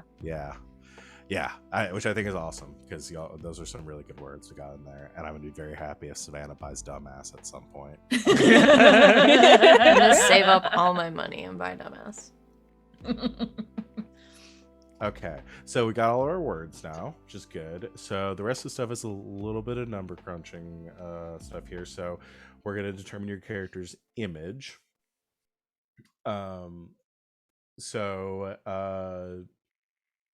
This explains how your character is shown in the game when others see them. Image is separated into 4 main groups: intent, feats, conduct, and push. I can give a little summary of what each of those are. Scrolling down. Okay, so intent is I'm just gonna read what it says in the book. Intent is our driving force, and without it we are lost. We are constantly accumulating information, our observations of the actions of others and changes in the environment around us. These little bits of information help us build a library of ideas. They become lessons we have ingrained in our minds, becoming our stepping stones through life. Intent image category encompasses your intelligence and insight. Intelligence essentially measures of your cognitive capacity and your ability to understand and remember data, whereas insight is the ability to think on one's feet and absorb information at a glance. Your eye for detail and ability to respond accordingly. Conduct, which is and intent is represented by spades. Conduct, represented by hearts, is your social skill, whereas intent is mental. The conduct image category encompasses your charm and your cunning, and they go towards I should also specify a couple of other things too with the intent. Each of these also ties in your abilities in certain categories too. So your intent would go correlates to a parsing's ability in emission-based parses. So there are three different types of parses. There are emission, enchantment, and embodiment. Thank you. So emission is affecting the world outside of you. Embodiment is changing your own body to meet your needs. Enchantment is changing others' perceptions of you. I might have that a little bit wrong, but there's a description in the book somewhere. I can find it. But depending on the type of like parses you want to be able to use, also gives to your stats will affect those. So intent is tied to emission based parses. Conduct, as I was saying, ties to charm and cunning. It's your social skills. Charm, to have charm is to be pleasant, endearing, and approachable. Cunning represents a person's capability to twist and turn situations in their favor through sly words, manipulation, and clever planning. Your total point category in conduct directly correlates to a parseling's ability in enchantment, and is denoted by the hearts suit. Feats, which is the spades or clubs suit, are your physical characteristics. The feats image category encompasses your force and your finesse, and corresponds to your embodiment parses. Force represents your physical strength and ability to take the direct path in meaningful challenges, and finesse tied to grace and dexterity. Someone blessed, so grace and dexterity are things you use to describe someone blessed with finesse, to always appear like things come effortlessly to you. It's also used in determining your speed and defense. All of this is summarized on page 37 if you want to read it some more. Push is the last one, denoted by the diamonds. This category is a little different. It doesn't tie to any of the distinct parses, but it determines your potential and your perseverance. So your potential is representative of parseling's tenacity. Potential allows a character to tap into hidden reserves and display a surprising resolve to survive. It determines your initiative and your carry limit. It's also a renewable resource you can use to shift odds in your favor. You can spend some of the rules of the game. Again, I'm not an expert on all the rules by any means, but if you can spend potential during your when you're doing checks in the game to turn any diamonds that you draw into the suit that you need on any check. So it's a little bit of like a luck mechanic that you can use in the game. I'm all about that. I know you always are the one that put all your points into luck. Luck is a skill. Yeah. It's also vital in maintaining your coherency, your push overall. So yeah, I think it basically goes over all of it. Like I said, it's all on page 37 if you need to read through it. So what you'll be doing now is determining what you want your primary and your secondary categories to be. You're going to put 1 point into all 8 of the categories. Intelligence, insight, force, finesse, charm, cunning, potential, and perseverance. Everything gets 1 at base. And I think none of them can be higher than 4 at the start. So yes, at the at character creation, you can't put any of them above 4. But yeah, at baseline, everybody gets 1 in each of them, and then you have 7 points to spread amongst among your images. 3 points have to go into your primary. 2 points have to go into your secondary. And then you get 1 point for each of the remaining 2 categories. You can put them in any skills that you want, but none of your skills can be above a 4. So 3.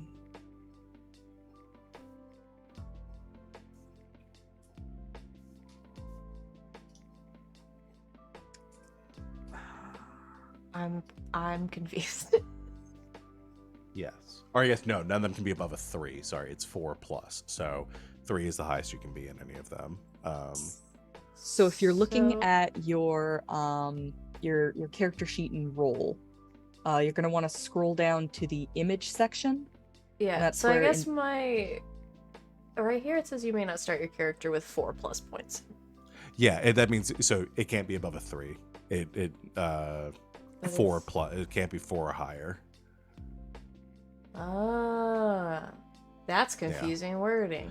Yeah, that is- So Oh, here, for sure. So It's even more confusing on like the default character sheet. Because like if you can Yeah. look here, you see that circle. Like I've already filled this out for myself. They already have the first, like the center. It's supposed to go from the center Yeah. outward. Mhm. And like the ones. center is already Filled. the one is filled out for you. That's Yeah. confusing. Okay, so when it says so distribute 3 points into the image as the primary category. So if I were to pick, for example, so if I were to say intent is my primary category, I can then distribute 3 points between intelligence and insight. Yes. Yes. Okay. I'm not confused anymore. Thank you. Got it. You got it. I'm not There's a gonna reason. do what I just said and put them in intelligence. That was just an Just an example. example. Oh, I I'm- looked into this ahead of time, just so that I'd be able to understand it, because I can already tell now I would not be following this at all. It's okay. I've got my image all set up if we want to say what they are. Sure, yeah, if you want to. For intent, intelligence +1, insight +2, feats, force +2, finesse +2, conduct, charm +2, cunning +1, and then push is my primary with a potential of 3 and a perseverance of 2. Okay, what was your secondary? My secondary was feats. Okay, so your primary was push and your secondary is feats. Okay. Yeah. Cool. And the last one, distribute 1 point into one of the images for each of the 2 remaining categories. Yeah. You gotta pick one in those. Yeah, essentially. Yeah. Yeah. I think I got mine too. Okay. I picked intent for my primary and push for my secondary. So I did intelligence 2, insight 3.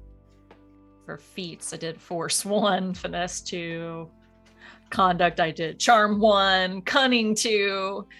And I did push potential 2, perseverance 2. Okay.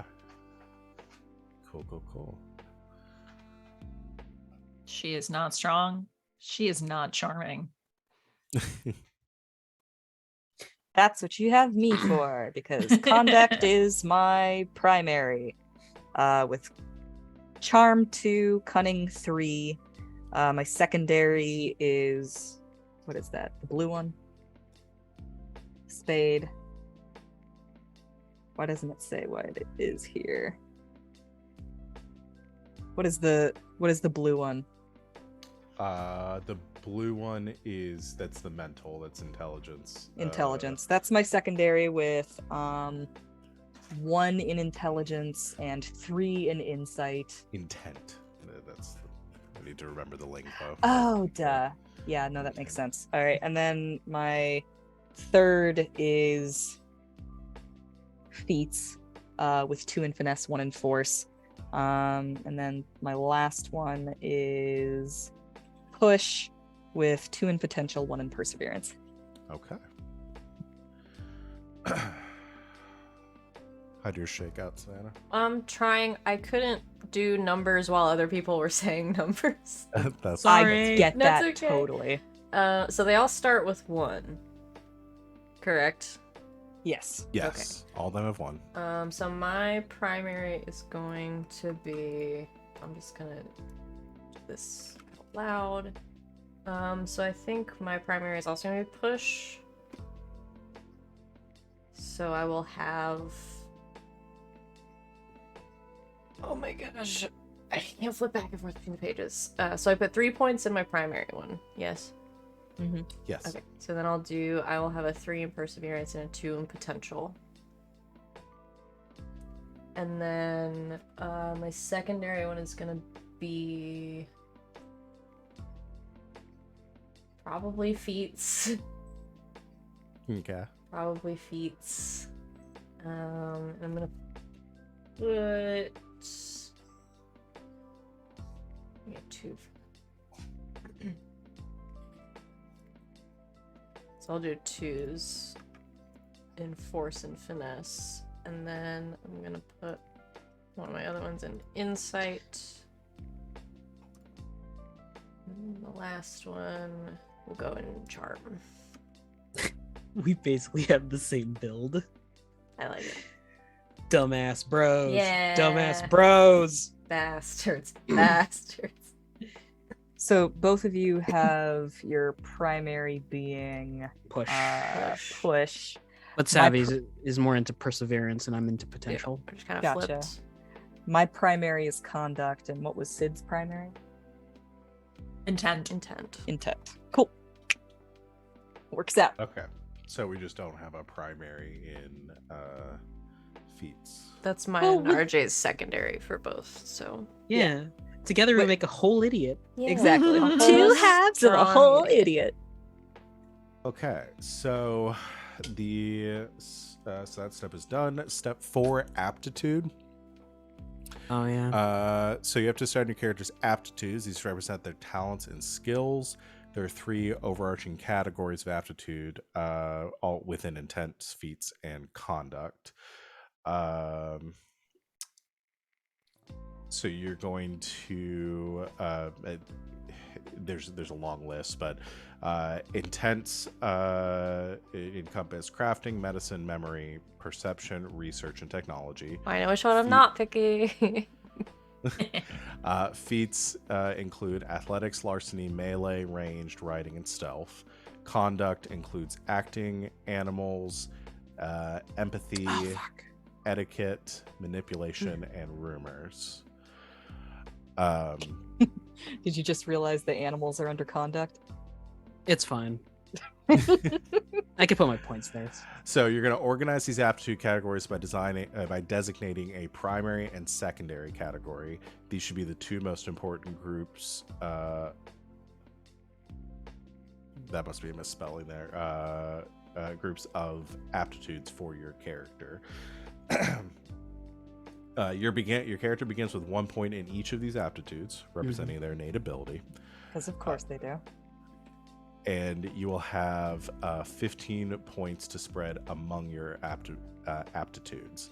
They must be distributed along a 7-5-3 point spread. So you're going to put 7 points into aptitudes of your primary category, 5 into aptitudes of your secondary category, and then 3 points into the aptitudes of the remaining category. Now, these should be the same. These should be the already designated primary, secondary, tertiary categories. They don't have to be. Okay. They don't have to be, but it wouldn't really benefit you. But it there makes is sense no for them to be. there is no push category for these. So So you would go second, third, and fourth, but yeah. it makes sense to have them in the same.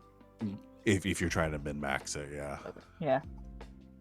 I guess my overarching question was, they tied together? Yeah. Okay. Because when you're doing something like, let's say you're making a medicine check, you're gonna take your points in medicine and add it to your points in, let's say, in intent, or in intelligence. Okay, so it's under intent, so it'd be like medicine plus. Okay. Yeah, but it's not like they're not as tied as they are in like D&D, where they're like specifically linked together. It's more like just more likely to be. It's more likely to fall under that category. I yes. understand. Okay. And the types of cards you're going to need to draw are going to be based on the skill that you're drawing with, or the suit that you need to draw. It's going to be based on the skill you're drawing with.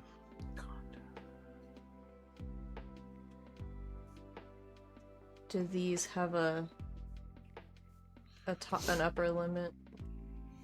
4? Uh, I believe it's 4. 4? 3. these don't say they have an upper limit. Maybe I You should- may not start your character with 4+ points in any aptitude. Oh, where does it say that? All right, Oh, I see it. distribute I the see. points into the aptitudes of the remaining. It's at the the bottom. Right where it says you should have Only 33 music points I read overall. ahead. It's right above that. Oh, yeah, I see it. Jeez. Yeah. Yeah, I don't read. Reading's hard. That's You're right. it's So 7-5-3. Mm-hmm. Yeah, 7-5-3. Yeah, so no more than 3. If you really want to go the extra mile and do the math, it should equal up to 33 points in total. No, stop. Stop Too it. much math. It says in the book, you don't have to do the math. It says you should have 33 points overall, 18 and 8 spread across each category, and 15 assigned. What? It's right under the last sentence you read, Archie. I know. We probably do we want to go through and say like what we have in each one of these? Should we just go through and say what our highest skill is? Yeah, in give me each your top category. Your Okay. top scores. Okay. I'll go down the list. For you, it is crafting at a +3, perception at a +3. Under feats, athletics +3, melee +3, stealth +3. It's my primary. Intent is my secondary, and my final one is conduct. Animals +3, empathy +2. All right. For intent, My top one is perception +3. And then I basically distributed the rest of my points evenly throughout the rest of it. For feats, my highest is larceny +3. Don't worry about it.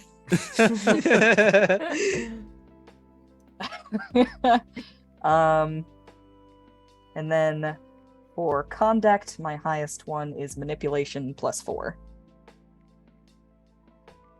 No, you can't have 4 in it. You can't have 4? No, Goes up 3 to is the highest it 3. can be. That's a-okay, baby. I can easily redistribute that. It's +3! That's how we do this. His Wings is trying to cheat. That's okay. Well, acting is also going to be +3, if you insist. I do. Okay. Well, that's good, because it's the rules. Also did this wrong. 2, 3, 6. Yeah, and the 4+ thing confuses me too, because like I spent the longest time trying to figure out why it said 4+, but every example it gave in the book, the most anybody ever had were 3 points. Yeah, hey, if you're out there and you write games, if there's a limit to something, just put the fucking number. Just say Yeah. you can have 3. 3 is the limit. You cheeseburgers, 3 of them. That's Okay. it. You can That's have all 3. you get. Or just write it, it's like the max, instead of saying you may not start, instead of it having it framed as a negative, Yeah. because frame it I as understand why they positive. do it like that, like because it gets confusing. It's like you may not start your character with more than 4 points, and people are like, what is more than, is it equal to, or something. Just say the max you can have is 3. Yeah. Mhm. You cannot put more than 3 in a category. Yeah, but even like that, that. I just frame it as a positive and don't frame it as a negative, because when you start in the negatives, that people start gets getting confused. Mhm. Clarity works is you just, again, I love this system, and it's a nitpicky thing, but I can see it getting confused. Words mean things. Help is Okay, perseverance plus- Okay, I did mine. Okay. So my top one is feats. My best ones are athletics and ranged, and then a little bit of melee. Conduct. I did empathy as my highest, and then a little Okay. bit of manipulation because it's not always negative. And then intent, I just did 3 in medicine because literally none of the other ones made sense. I get. Sid, did you say yours yet? No, not yet. I think I got him. I went primary intent and secondary conduct. So I did 3 in memory, 3 in perception, and 3 in technology. And then I gave myself a little bit of research. And then just a little, just a smidge. And then in feats, I got a 3 in stealth, do not perceive me, and yeah, it makes sense that she would ride, being a Richie Rich, right? So I threw 1 in ride too. Sure. That made sense to me. And then for conduct, I did 3 in etiquette, also seemed appropriate, being the hoity-toity one. 3 in animals, because yes, she is the one that's going to go over and just talk to the dog at every gathering. And then He has 2 a in name. empathy. My name's you.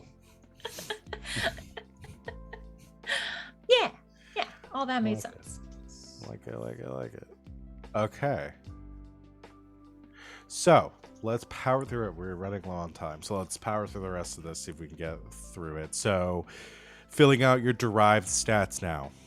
We're just going to do this one at a time, so if anybody has questions, raise your hand. But health is equal to your perseverance plus force. Add those 2 numbers together. And I'm still getting used to where everything is on the sheet. yeah, that's okay. Perseverance plus force. Force. Yeah. Potential. And that's what our max is. That is your max health. I got 5 What's of taking them. damage like? I've got 3. I'm at 4. Health is different in this game where that is like it's not it's a not little hit different than points. used to. Yeah, it's not really hit Okay. points. It's the Is it number your of resilience against disease? so it's your character's ability to survive severe injuries, but it is like your discard pile for cards during like a conflict and stuff. So again, I need to refresh the rules and stuff, but it's not necessarily like, oh, the enemy hits you and it deals 16 points of damage, that sort of thing. It's more of a Okay. survivability meter. Does everybody have that number? Thumbs up. Yes. Yeah. All right. Potential, your resource. So you're going to record your potential rating. The score is equal to your potential image stat. So whatever your potential is, mark that down in your potential resource stat. I just noticed you have speed on here twice, Val. I have what?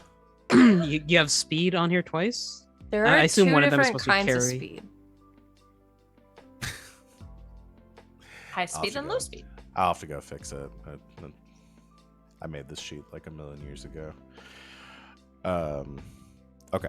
So, and you're going to do the same thing for your perseverance and your resource stat. Essentially, because you have your attribute or your image number, this is where you track the resources like as you're spending your potential and your perseverance throughout the game.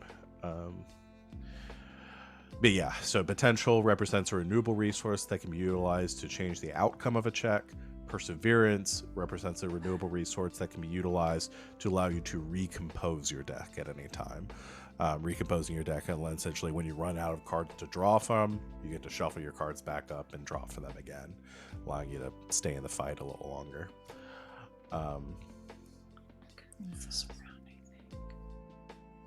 So, does everybody have those marked down? No?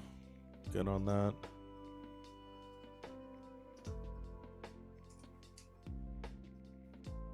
Yes. You good? I won't rush you, Sid, if you need time, I know. Nope, I'm good. Okay. Go for it. All right, so you're going to record your defense rating next. This one is a little more mathy. It's your perseverance plus your insight plus your finesse plus your cunning divided by 2. Say those words again, please. Perseverance, insight, finesse, and cunning. Oh, everything on your right side. Oh, just the right side. Okay. On image. It's just the right side. Okay. Oh, did I And then actually do divide it something by 2. that just stack Did, up? that was super helpful, actually. Yeah, they're, Okay, they're all stacked. cool.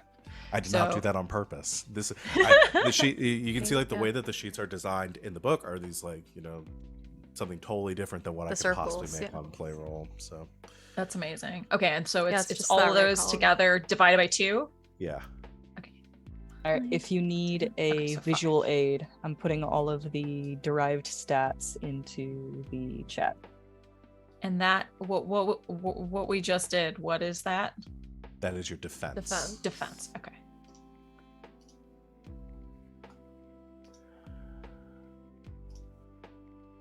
All right. Does everybody have that number now? Mm-hmm. Yes.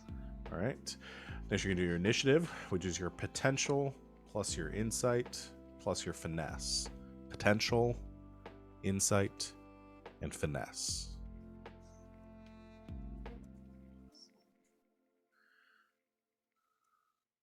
And that determines your initiative. We act from highest to lowest.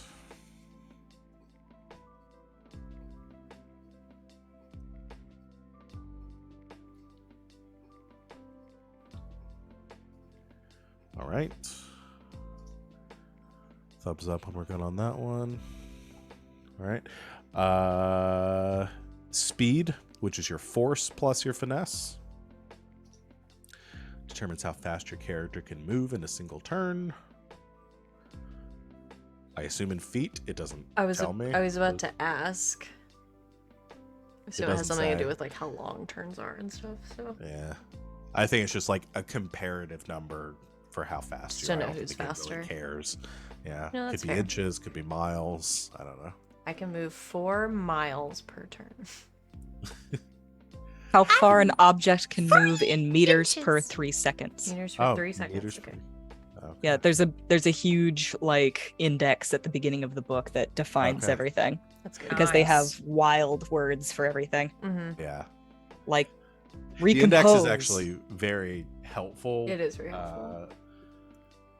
But yeah, it does make it a little jarring when you get into the book to constantly have to be flipping. And you're back. used to like D&D words, and they're like, and now your Mhm. character is dyslexic. And you're, sorry, that's a rule.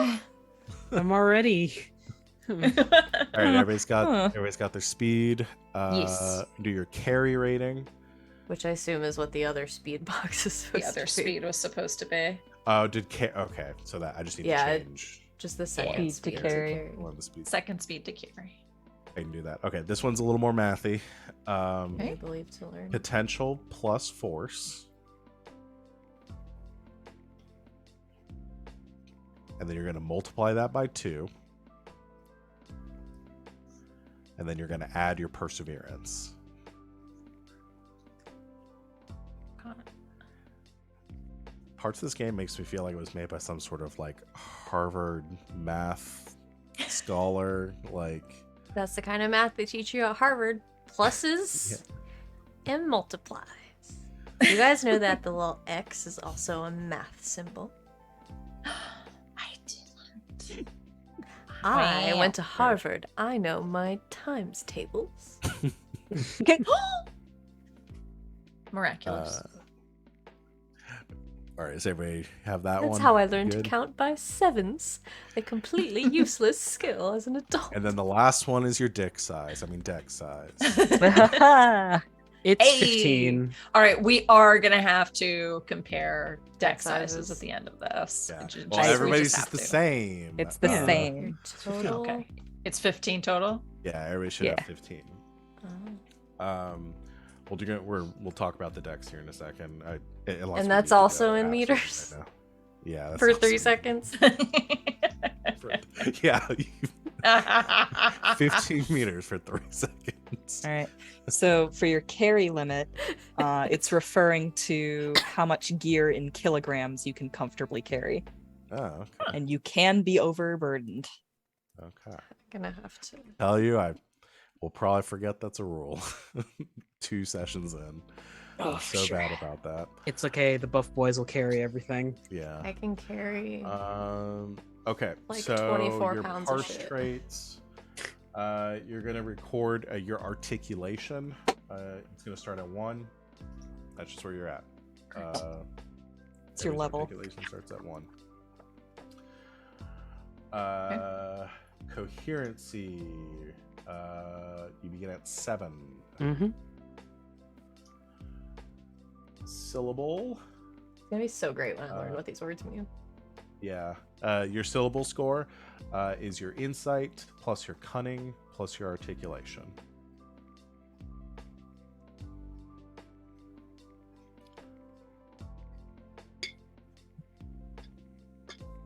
So insight, cunning plus your articulation.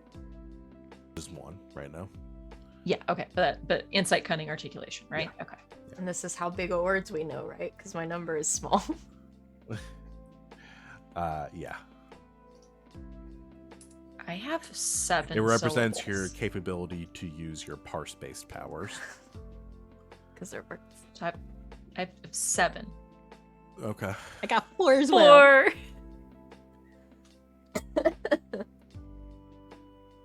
And then last, if everybody's good on syllables, your parse aptitudes.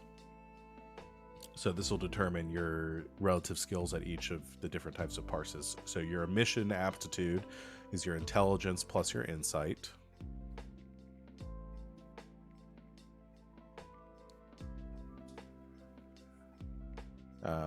Your embodiment is your finesse plus your force.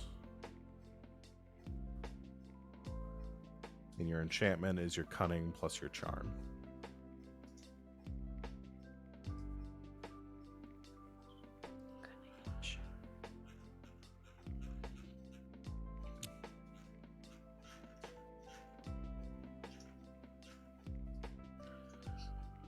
And I think that equals out to being like a 6 in your highest one, and then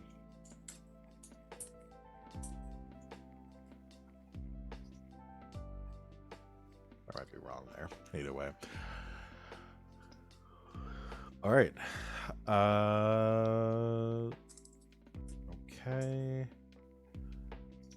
Everybody, I lose anybody on any of that? Is everyone good? No, I'm good, but none of mine are a 6. No. Enchantment is charisma plus cunning. Yes. I wrote this down. It's fine. Don't worry, Avoid that. Savvy. None of mine are at 6 either. Okay. Well, yeah, because yours, y'all chose push as your Yeah. Just As making our sure I was doing primary? it right. yeah. So yeah, yours. I have like will a be- 3-4-3 or something. Yeah. They look a lot like my 5-3-3. Mistborn stats looked. Okay, so then I think 5 is the highest it can be. If it's Yeah, 5-3-4.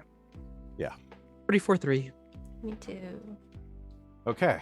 To finish then. We the do last- tricks. Tricks. Here's one probably because we're already over time. Yeah, and tricks are going to require some reading. Yeah, you guys are gonna have to read for those. You have 7 points to spend on tricks. Some of the tricks may also have to have their own requirements, so make sure you're looking at those. And you have to be able to purchase all the points of a trick to gain its benefits. Right. So, it'll show you what those start on page 147, and it shows you what the cost is to purchase the trick. So, look at those. And then what we were talking about earlier is you can write challenges for your character on a joker to add to your deck. And you get more and- points for tricks. And you get more points. Those don't add to the joker doesn't add to your card limit. So when you add challenges to your deck, it doesn't add to your maximum card limit. But Can you explain exactly what challenges do? so when they have different effects depending on what they are, but I'd have to remind myself. But they have negative consequences when you draw them. But you do have an option to suppress them if they come up. Yes. Yeah. And to suppress them has different costs. The more severe the challenge, the more severe the cost to suppress them. I think some of them require like discarding or recomposing your deck. Again, I'd have to remind myself. I need to. They all have very specific stuff. One trick that I found very entertaining is called Ace Up Your Sleeve. And the requirement is that you as a player have to literally put an ace up your sleeve. Which does require you wearing sleeves, which is Yeah. bullshit. But It says if you don't have sleeves, tough. I'm all like, dude, I got a bra for a reason. I was gonna say like a wristband or something, but all right. Yeah. So I say pick the tricks in your own time. If you're gonna take a challenge, just let me know what your challenge is going to be. Write it on a joker. Add it to your deck.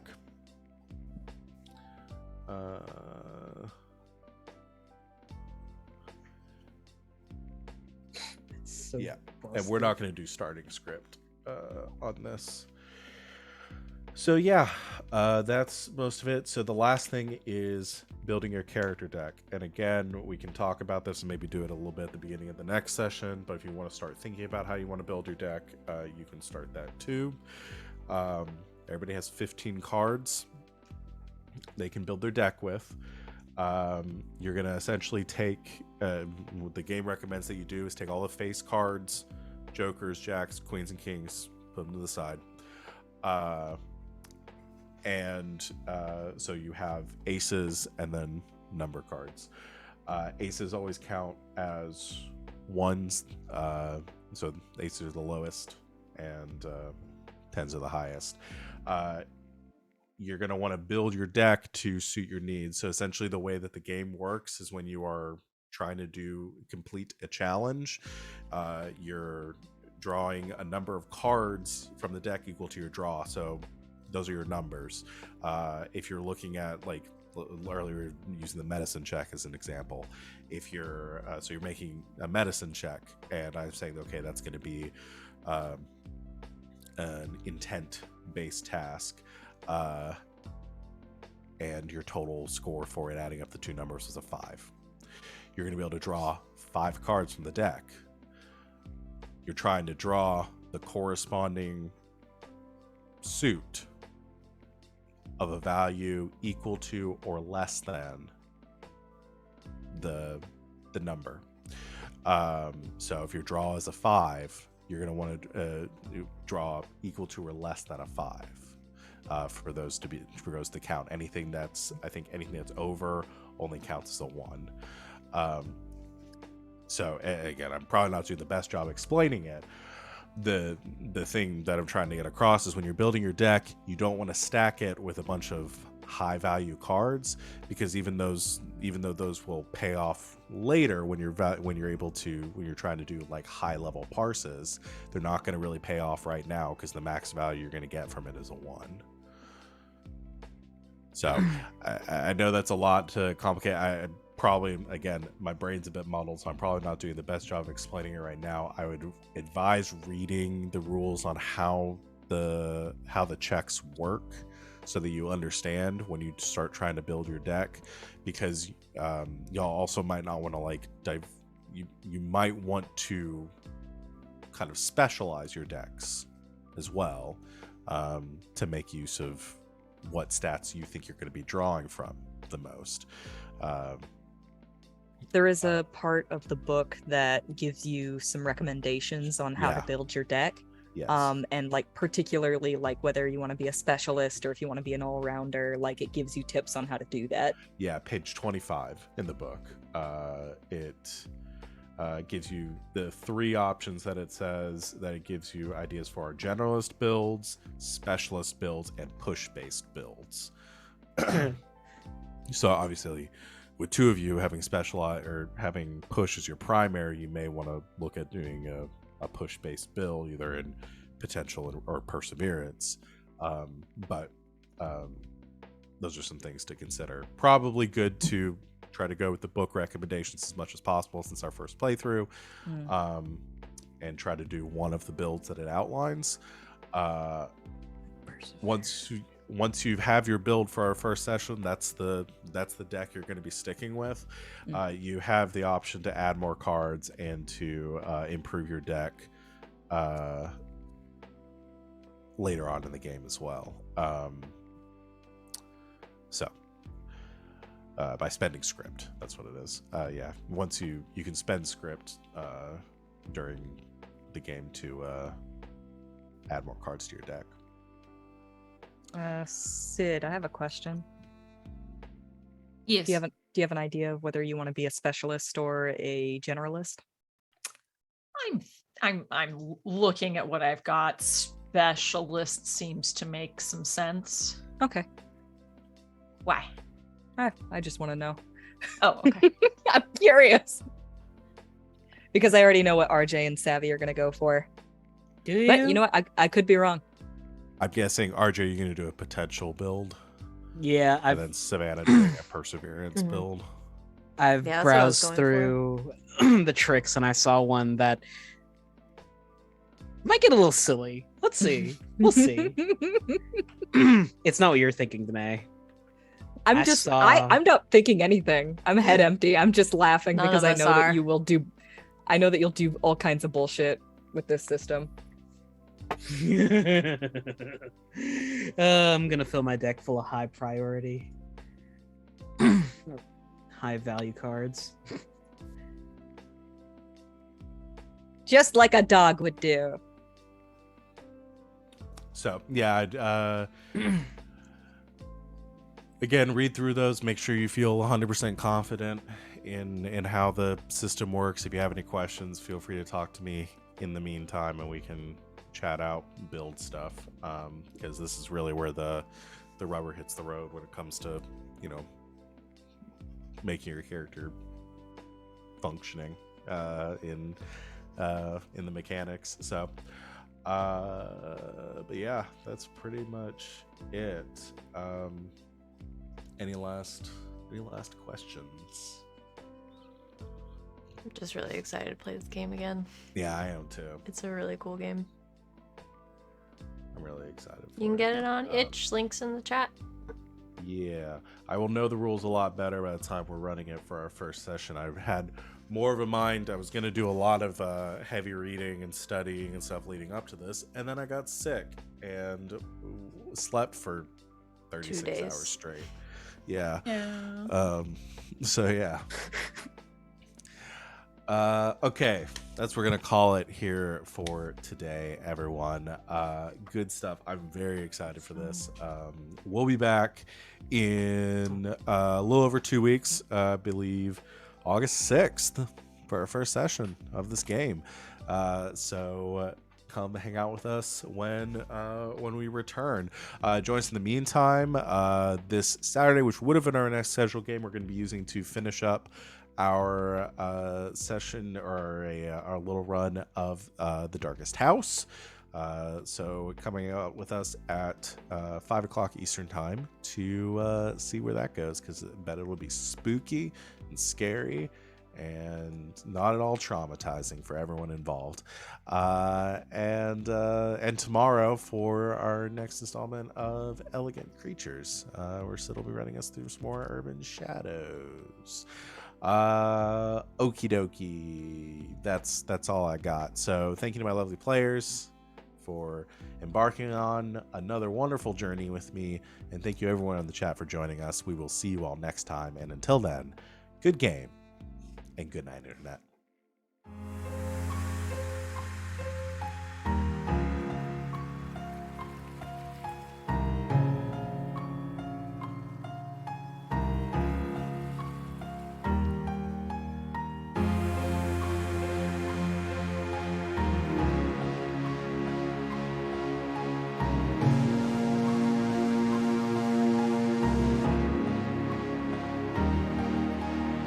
Sing me a lullaby.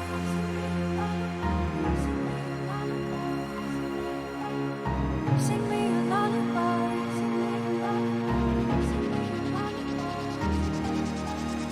Sing me